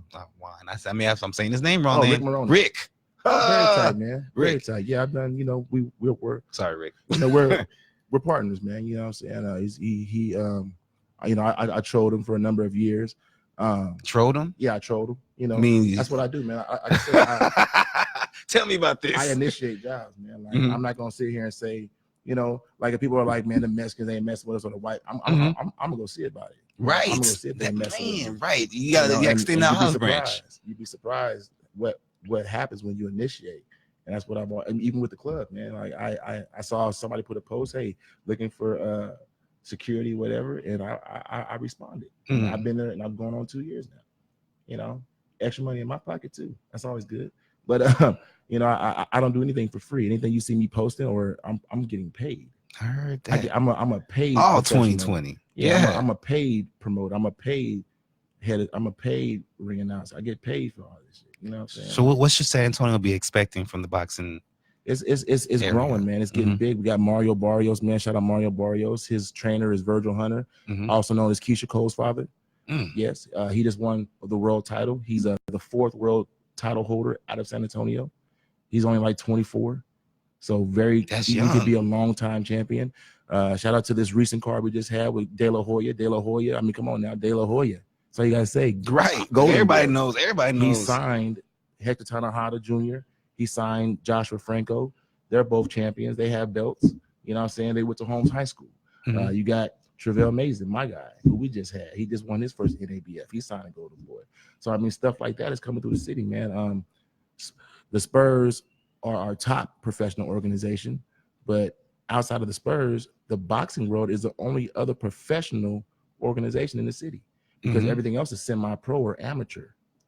You know what I'm saying? Like even our missions, whatever, they're not professional. They're still kind of like below that. They're like semi. You know what I'm saying? But boxing, like everything that we do, you see us doing, these records count. We're making history with every event. When you go back and check who was the ring announcer, it was your boy. That's what I mean by I could potentially end up in a Hall of Fame, because I'm the one that's bringing all these cats to the ring. I'm the one introducing them. You know what I'm saying? So I'm also part of this world. Do you think you could ever be like on the sidelines of a boxing match, how they're sitting there talking about what's going on? Commentary. There we go. Definitely. You can do that? Of course. Yeah, of course. That's cool. Yeah, I understand the sport. You know, right. I don't know if you see my videos, but I train. I trained yourself. So you understand on a I train different myself, but I help train the fighters too. You know, I was a certified instructor for Okinawan karate, you know, with Talamantes karate, you know. Yeah, I was a CIT, you know what I'm saying? Like it's school. It's an academy, you know. They train you up to take over your own school or to be a sensei, and you can open up your own doors and have your own dojo. And it's a black belt, you know. I was in a black belt academy, you know what I'm saying? So like it ain't just like you just going to karate class. You're actually learning a trade. You know, that's why it's levels to it. So when you become a master of a master practitioner, which is the technical name for martial arts, being a practitioner, it's just like being a chiropractor. It's just like being a doctor. You're a master of it. Yep, with that. You know what I'm saying? But you have to hit to a certain level. Same thing with boxing. You know, you become a master of the sport, you know, and it's something you can take with you for the rest of your life. You can pass it down to your kids. You can pass it down to whoever you want to pass it down to. That's the beautiful thing about it. You know, when you're not just learning self-defense, you're learning a trade, you know, just like being a barber or anything else. You know what I'm saying? So that's what people don't understand about it. I don't think like, you're actually in school. You're learning how to kick ass and defend yourself, but you're also learning how to be a professor or a doctor of this ism, you know, because they call boxing is really called pugilism. What is that's a real sport. That's the real name of it, pugilism, because you know, I forget exactly what, but that's the technical name for boxing is pugilism. You know, so what time is it? Let's see. It is 8:24. Oh, we got plenty of time. Okay. But yeah, man. So yeah. That's what's up, man. Yeah, that's what it is, man. So yeah, all that, man. What else is there that you want to speak of? I want to make sure we cover it all. Well, I'm talking about the employment stuff too. Like, you know, I have a day job. I'm at SWBC. Speaking of the Spurs. Yes. Tell me about that. SWBC, they own part of the Spurs. You can look. You probably seen their name. I've seen them everywhere. I've been there. I've been with the company for almost 5 years now, and I'm always trying to get people employed, man. We're hiring. Like we have several locations, man. So anybody out there looking for employment, you know, looking for a job, looking to start a good career, just log on to www.swbc.com. Del Rico Jones is your referral.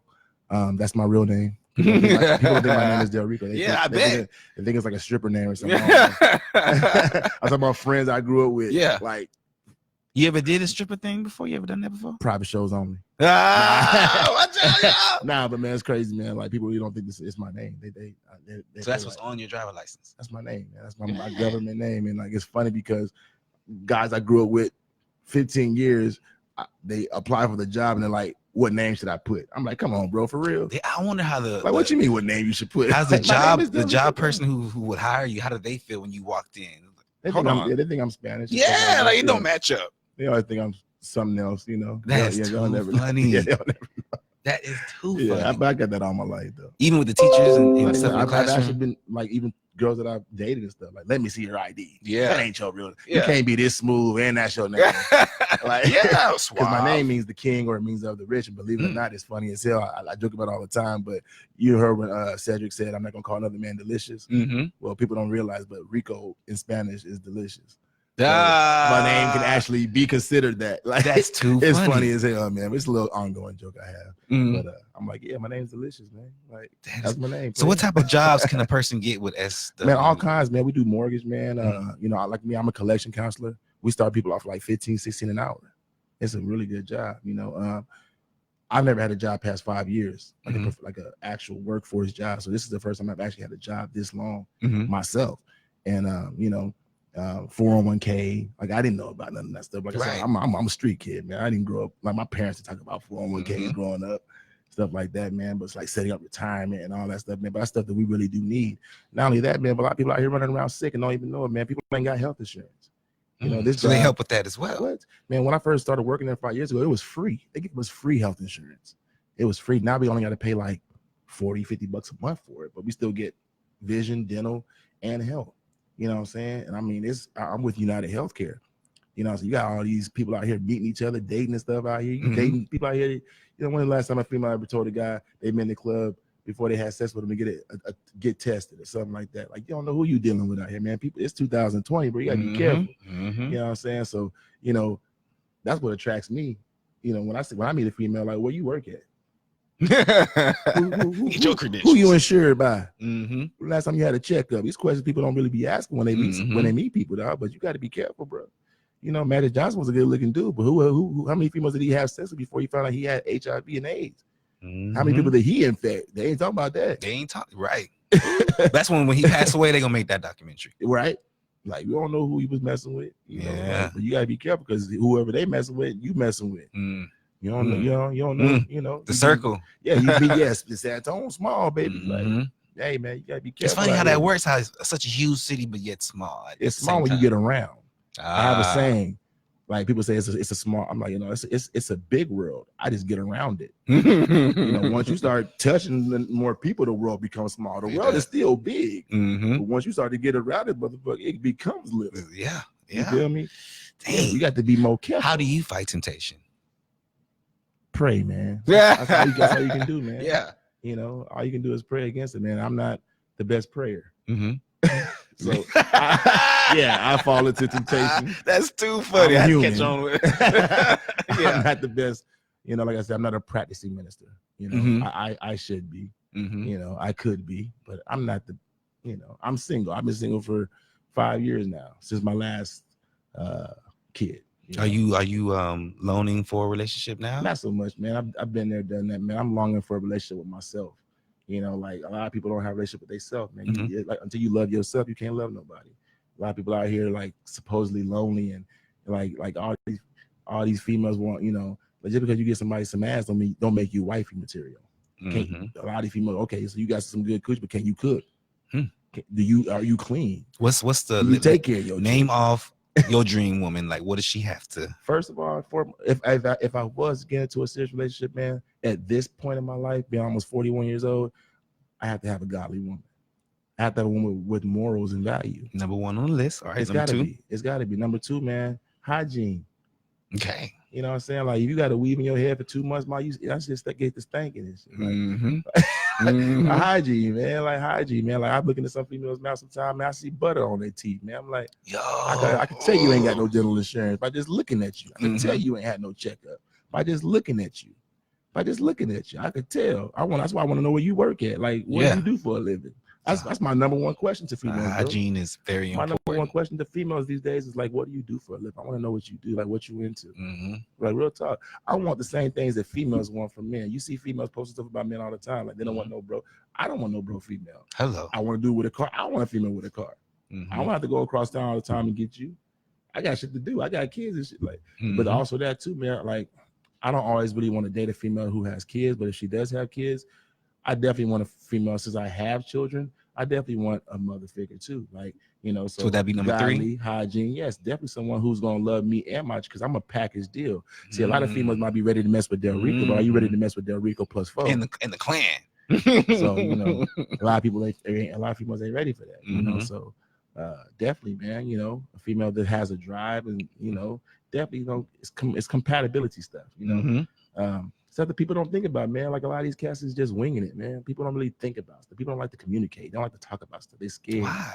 What happened? It's weird, but people don't like to social media. Is that what it is? It's the world, but the world's become conveniently. I say the world's become conveniently inconvenient. Like, yes, we have cell phones, but now people don't want you to even call them. Right. You're a weirdo. Text me. You're a weirdo if you call somebody these days. Yep. Like what the fuck? Yeah. What do you have a phone for? They need to make just text messaging phones. That just text message. You can't call out. I think blind people have those. But it's just crazy. Like, you know, you have all these options on Facebook to video chat people and call people, but then people, I see women making posts about, like, you, my friend on Facebook, like, we know each other forever, but I can't even call you on video chat. Like, I'm a weirdo now. Yep, I be seeing that on females be posting it. They be like, don't call me. Right. You know? Yeah. But females pick and choose who can and can't call me. Man. Yes. If you're a good looking hot dude, they gonna let you get in there. Exactly. Come on now. And it ain't just dudes sending dick pics neither. Females in the inbox sending all kind of pics and that's so funny. I can talk about it from the other side because I'm experiencing things that other men may or may not be experiencing. It's not just us fellas. And the good looking hot fellas out there that got it going on. They trying to make us they trying to, like I'm saying, they get away with it by trying to put it all on us. Come on, baby. But that's why women are geniuses though. Yeah, they think so until you get a real man like myself who my whole slogan this year is Kings don't bow. Kings don't What is that? kneel. Break that down for me. Kings don't bow. When's the last time you seen a king bow down to his queen? Well, never. When's the last time you seen Well, a king you know bow what? down? Unless he's gonna marry her. Okay. But other than that, back in the day, females was queens was getting beheaded, bro. This is true. You get out of line, I'm gonna cut your head off and marry another. It's hard for me to believe that when you have women tearing, you know what I'm saying? Like, what I'm trying to say, women are the downfall of a lot of kingdoms. So for me to, I mean, with that much power, exactly what I'm saying. So because the man allows it. Like again, that goes back to what we said. But who's stronger than? But who's the strongest thing? Really, the man who holds his nuts. You gotta hold your nuts. But they never. History shows they never hold their nuts. They always fall to a woman. I mean, yeah, that's woman gets between them, or not all like of us. say, I mean, look at Cleopatra. You know what I mean? Like, yeah, kings don't kneel, bro. You seen 300? Mm-hmm. You seen when Xerxes told Leonidas to kneel? What did Leonidas tell him? No, he's not. He's on. Yeah. You feel me? Yeah. He wasn't kneeling. He was not kneeling. You feel me? And when he did kneel, it was a setup. Mm-hmm. So kings only bow down to other kings. Like the king of me. If I'm gonna bow down to anybody's gonna be God. Other than that, we gotta stop bowing down, bro. Like that's why right now my baby mama, like I said, she wants me to be involved in my son's life and things like that. But I'm like, you know what? You did this to us. You the one went to court and told the judge to give me 3 hours supervised visits for my son. And now you want me to be involved in his life. So then take me back to court and give me my real rights back. Yeah. Other than that, you kiss my ass. So, but is your son gonna understand that, or is he gonna still look at you? And that's the sad part. That's the sad part, bro. That's what sucks. That's what sucks. But even me being a strong man and holding my guard, holding my ground, I'm teaching him to be a strong man and don't let nobody just run you over or just treat you any kind of way. Are you sure you're not giving into your pride? No, not at all. There's no pride about it, bro. Because I love my children. I love my kids. You know, it's not pride at all. You know, it's when you get to a point where you feel helpless and hopeless at the same time, it's like, damn, like you can lose yourself. It's like, why do I have to take this type of treatment? You know what I'm saying? That's like, what's so crazy. Why do I gotta take this shit? But why do I have to ask permission to see my own blood? Like I should be able to go pick up my son whenever I want to. That's one thing I hate about the court system. They're too involved in family affairs. I don't mind paying child support. I pay $20,000 a year in child support. My wages are garnished because I have a good job. Garnished. My shit gone. So whenever you see me with my kids and you see me posting pictures of us going to McDonald's, that's coming out of the extra money that I have left over from what's already been garnished, bro. You feel me? That's why Richo works so hard, because I don't have a fucking choice, really. You know, if I want to have things, I have to bust my ass and create. You know what I'm saying? So people don't realize that, bro. Like when you're on child support, gifts and all that shit don't count. That's extra, bro. Putting your kid in football, all that's extra money. That's out of what you have, the dust you have left. If you got anything left. You know what I find crazy? So, what I find crazy is, as the father, as the man, you're expected. How do we become irrelevant? Well, that's my thing. How do like what is I think it what had is a to mother do. state? Why does Texas grant the mother automatically with the authority over the man? Do you think that had anything to do with how they kicked us out of the homes? Like, remember how too much back in the day, how if you wanted to get food stamps, you can't have the father in the household. That's what I'm saying. Do you think that had something to do with it? It's the plan of the devil. It is to tear down the family, man. Like to destroy. To destroy. That's the whole plan, man. Like they say it's child support, but how's it child support when you are now telling a man, like the new law is, if you're 6 months behind plus, you can have your license revoked. And if you go even further than that, you can be imprisoned.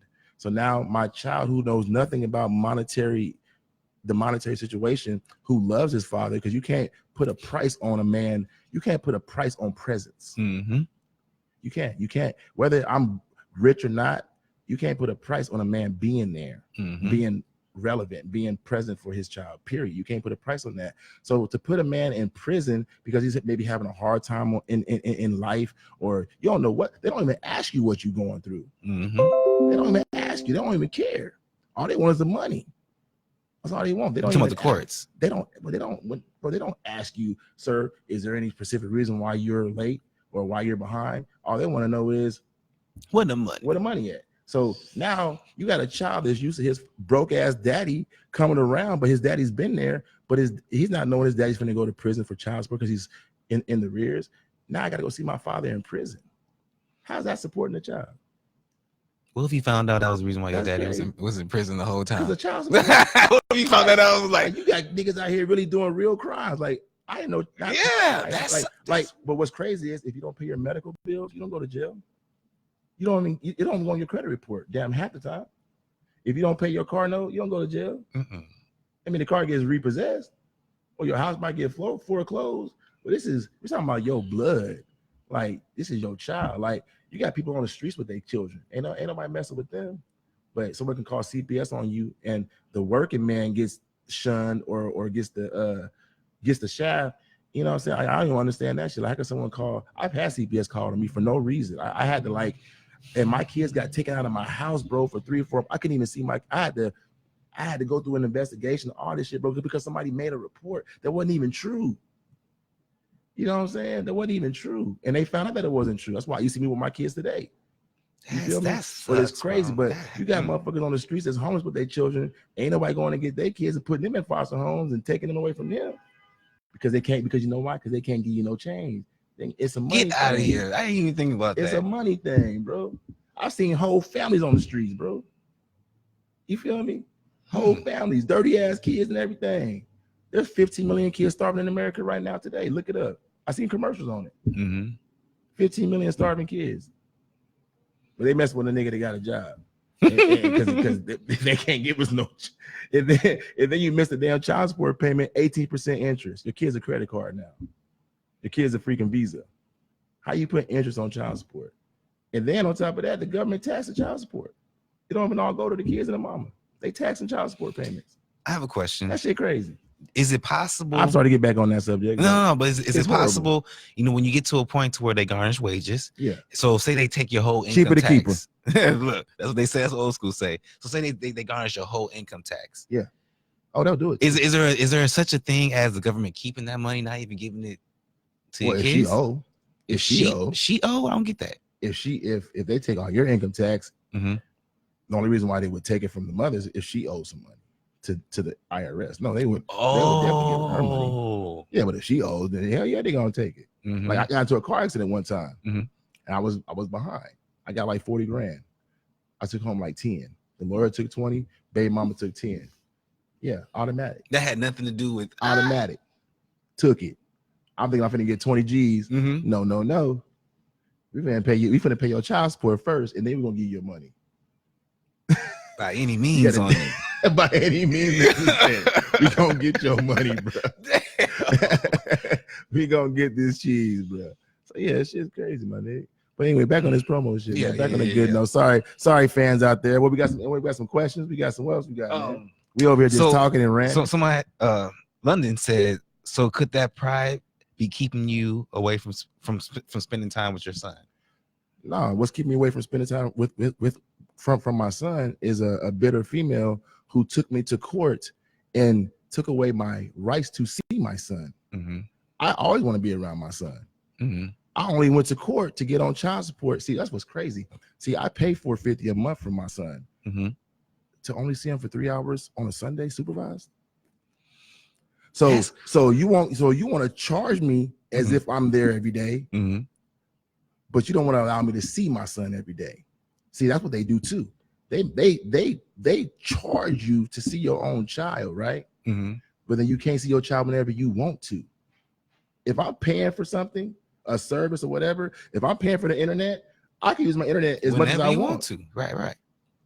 But not with child support. First of all, you create that child, so you should be able to see that. You know what I'm saying? Whatever you want to. Like the court is too involved, bro. It's like they some haters. Yeah, they're too involved, man. It's not nothing about pride. My pride was dropped when I showed up in court. You know how many motherfuckers ain't showing up in court to even get on child support? Mm-hmm. I show up. I showed up 4 times. I have 4 kids. You know what I'm saying? I did what I was supposed to do. I thought I was, you know what I'm saying? Mm-hmm. Just to go in there and get my rights revoked, taken away from me, you know? So speaking on these women, I have a question for you. Bitter bitch syndrome. That's what I call it. Bitter bitch syndrome. It's a real thing. If you was a woman, what type of woman would you be? I'd probably be a hoe. Yeah. Yeah, for real. Yeah. Would you be one of the type of women who are always searching for love? Nah, I'd probably be one of them females. Like I'd probably be a stripper. You would kick him out the bed. I'd probably be getting that money like my homegirl Christina Black Girl. So Shout you out be Cardi B. I'd be getting that loot. I'd be trying to put out an album later on. I'd be one of them. Funny. You be out there selling it? Nah, I wouldn't have to. Because you're making so much money. I'd be macking with. I'd be up, women is pimping. Breaking food Hey pockets. man, the world's easy for females, bro. I female think can just so take off too. her clothes, and I mean, she don't matter what she look like. Mm-hmm. I got a lot of homegirls that get it in. I used to be in the strip club scene big time. I've dated plenty of dancers, so I've seen it from the. Like I say, bro, it's different when you see it from the outside in. You know, you can have your. You know, I've actually learned to respect strippers, man, because they were. I mean, when my girl would come home, bro, her legs would be all bruised up and shit like that. She would have to wear tights the next night, bro. They go through it, bro, for a couple, and you might not make no money. You up in that mother, it's a full-time job. You got to be there for 8 hours. It's a real job. Like you apply, it's a job. You know, you gotta pay out.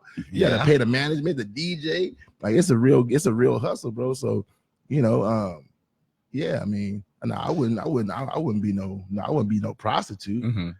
You know what I'm saying? But you do escort. I think I would probably be a pretty good looking woman. I'd probably get snatched up by one of them NBA players. Look. He gonna be out there with the Saints. Yeah,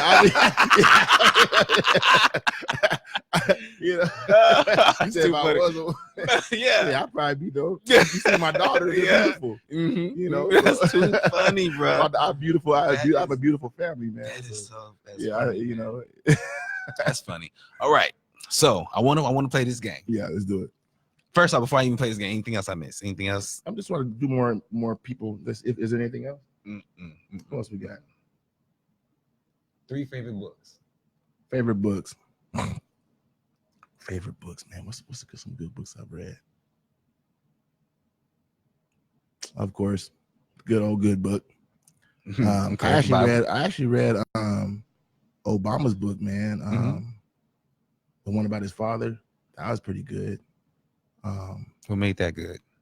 Man, just the dude is just he has a amazing story. Life. Yeah, a crazy story, man. Like, his father being from Africa and raised by a white family, becoming president of the United States. It's just deep. It's just real. But that goes back to the whole white man holding us back. Yeah. This man was the president of the world, most powerful man in the world several times. Like, stop it, black folks. Stop making excuses. Opportunities out you there. You can't, like P. Hill says it all the time. You can't. You can't have both. You can't have excuses and results. If you want results, stop making excuses. Hello. Get out there and shout create. out to P. Hill. If someone's not employing you, then create a job. Like this is America, man. Like you got people coming over here that ain't even from this country, being like, how you been here all your life and you can't figure it out? You got immigrants and foreigners coming from overseas that don't even speak our language, figuring it out, opening up convenience stores, opening up clothing stores. I mean, you see them. We like they have whole towns in certain places, like LA got a whole Koreatown.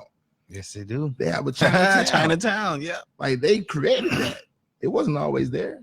They created that. You know what I'm saying? This whole blacks don't support blacks. I'm tired of hearing that shit too. You know what I'm saying? I'm tired of it. I'm tired because it's the quality of support. I don't want everybody supporting me. All support ain't good to me. Just because we got the same skin color, like this is support. Like all the names that I've named out so many guys that not only supported me, but I support them. Everybody ain't gonna support you, bro, but that can't be a reason why you don't prosper. You know what I'm saying? Like perseverance, man. Yeah, like you got to keep the grind, bro. Keep grinding. Stop, stop making excuses. Third book. I'm a history buff, man. I like I'm not gonna say a certain book, man, but I just love true stories. I love to go to a movie and I love leaving that movie knowing like, damn, that shit really happened. Well, Mercy, do you see Mercy yet? I haven't seen Just Mercy, I think is what it's called. With Jamie Foxx and Michael B. Jordan. Is that a true story? That's based off a true story. See, I like shit like that, bro. I like books and stuff like that where it's like it actually happened. Because I'm like, damn, that shit kind of makes me start to think, you know what I'm saying? So stuff like that, man. I already have a third book, but just in general, to generalize it, that's the type of stuff you really into that history. I do. Like I love to study, I love to read, I love to go on YouTube and just watch videos, man, and just like, you know, just like, damn, this shit's really happening, like, you know, or stuff that might not be on TV. Like, I just like to look up. I'm a researcher, man. I like to, you know, I guess as people talk about stuff, like, maybe we'll look this. Let me see what they're talking about. Oh, that's a good quality to have, though, man. Get you far. Yeah, I like stuff like that. So, anything else? No. What's up, peoples? How y'all doing out there, baby? Y'all enjoying the show? Y'all coming out tonight, man? MLK Bash, man. MLK Party, man. V Lounge, man. 107 East Martin Street. It's going down, baby, for sure. Shout out to the Radio After Podcast, man. The One Radio. You know what I'm saying? The One Radio gave me an opportunity, man. Shout out Nikki, man. I had a show on here. Yeah, Nika, man. I had a show on here. You know, it was dope. Yes, indeed. Yeah, shout out Nika, man. So check this out. What are some songs, right? So you come home from work, right? What are some songs that if you hear playing in the house that you know you're in trouble? Am I female? Yeah. Well, I've been singing for 5 years, so you a little rusty? I'm gonna help you out. If you get home and you hear Keisha Cole Love playing, you might be in trouble. Yeah, for sure. You just got married. Congratulations. No. I've been married. Oh, you've been married? Yeah. Yeah. We'll talk about that later. Okay. So what? So if you come home, have you been in trouble since you've been married? Have I been in trouble since you've been married? I mean, what do you mean by been in trouble? Like, yeah, I've been in, no. I mean, I've been in trouble. You know what I'm saying? But it ain't for nothing. Yeah, I feel you. Yeah, but I've been in trouble. All right, Mrs. Turner. So if you come home and you hear Mary J. Blige, I'm not gonna cry. Anything Mary J. Blige, you in trouble. Right. You in trouble. Anything Mary J. Blige, you in trouble. So, what else? Is come on, help me think. What's some other bro? ones? That's a good one, bro. I would have to be in some Jasmine Sullivan. Yeah, I don't really follow her too much. You might be in trouble. I haven't really had a female like that though. I ain't really had a female like that, man. It just is gonna play. I'm sorry, I haven't experienced that. Really? I really haven't. Man, give me another question. Del Rico ain't keeping it on. He ain't keeping I'm keeping it real. I'm keeping it real. I know there's songs out there, but yeah. To have them actually played to directed towards me, I haven't had that done. So you're telling me you don't make females upset? Oh, of course. Exactly. I don't not giving them what. I mean, you don't. So you never came home to cleaning up and the music playing, but not something that was directed towards me, like in a negative. Okay, manner. so they were just upset at something else. It could be okay. What song was playing then? Directed towards me, like some Mary J. Blige. You in trouble all around. You come home to Mary J. Blige. The whole album on repeat. Damn, Mary J. I feel like Keisha Cole's like that too. Just the Keisha Cole album. Beyonce to the left. Oh, see, that's what I'm talking about. Beyonce. But I got a funny thing about that song. Mm-hmm. See, Neo slick. Neo wrote that. No, he's slick though. Okay, see what he did in that song, right? He said to the left. Mm-hmm. She said something very distinct in that song that's kind of contradictory. Okay. She said, I can have another man in a minute. Mm-hmm. I can have another. Matter of fact, So was you cheating the whole time? So he's saying that you pretty much had him on the sideline. And if you're kicking me out, why would you want another me?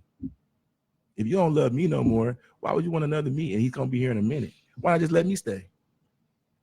See, that's why I don't get about Beyonce. Females. We want answers, Beyonce. That's why I don't get about. Like, ladies, can y'all answer that? That's why I don't get about some females. Females pick and choose who can or can't cheat on them too, because back to the question about another man raising my son. Mm-hmm. Now I may have done a little infidelity, but then you dating a guy who cheated on his girl, and that's why he's singing. That's why y'all together now. So I feel like some people have a yet factor.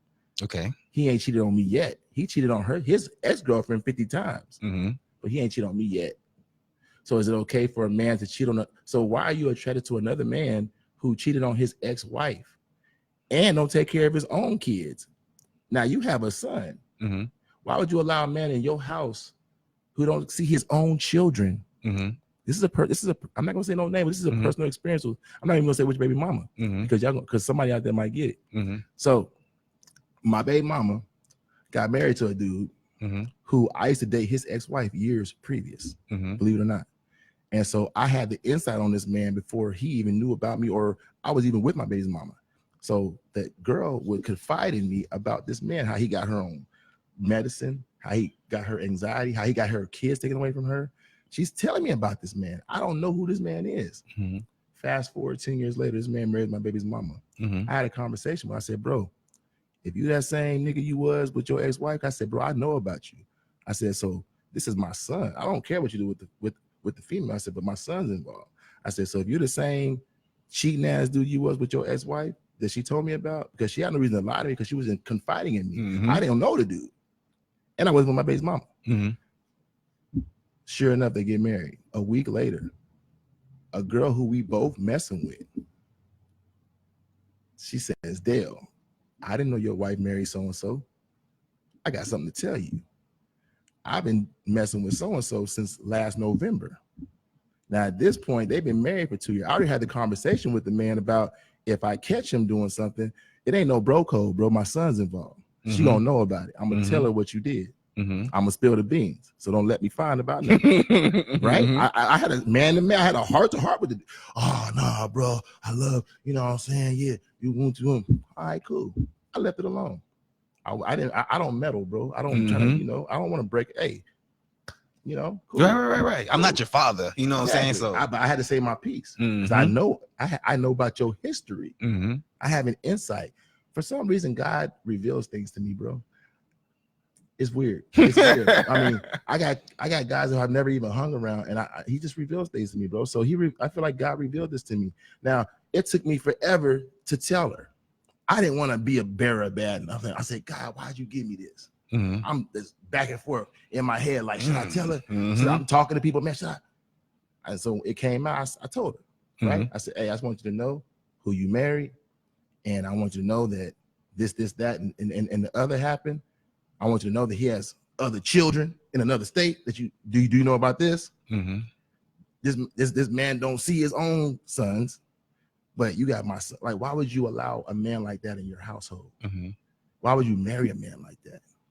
That's not a turnoff to you because it ain't happened to you. Like, females don't be feeling sorry for other females. Like, that's to me. Like, I'm like, you know, like you so harder for love that you're allowing. Like, her whole thing was people can change, Rico. I said, niggas like that don't change.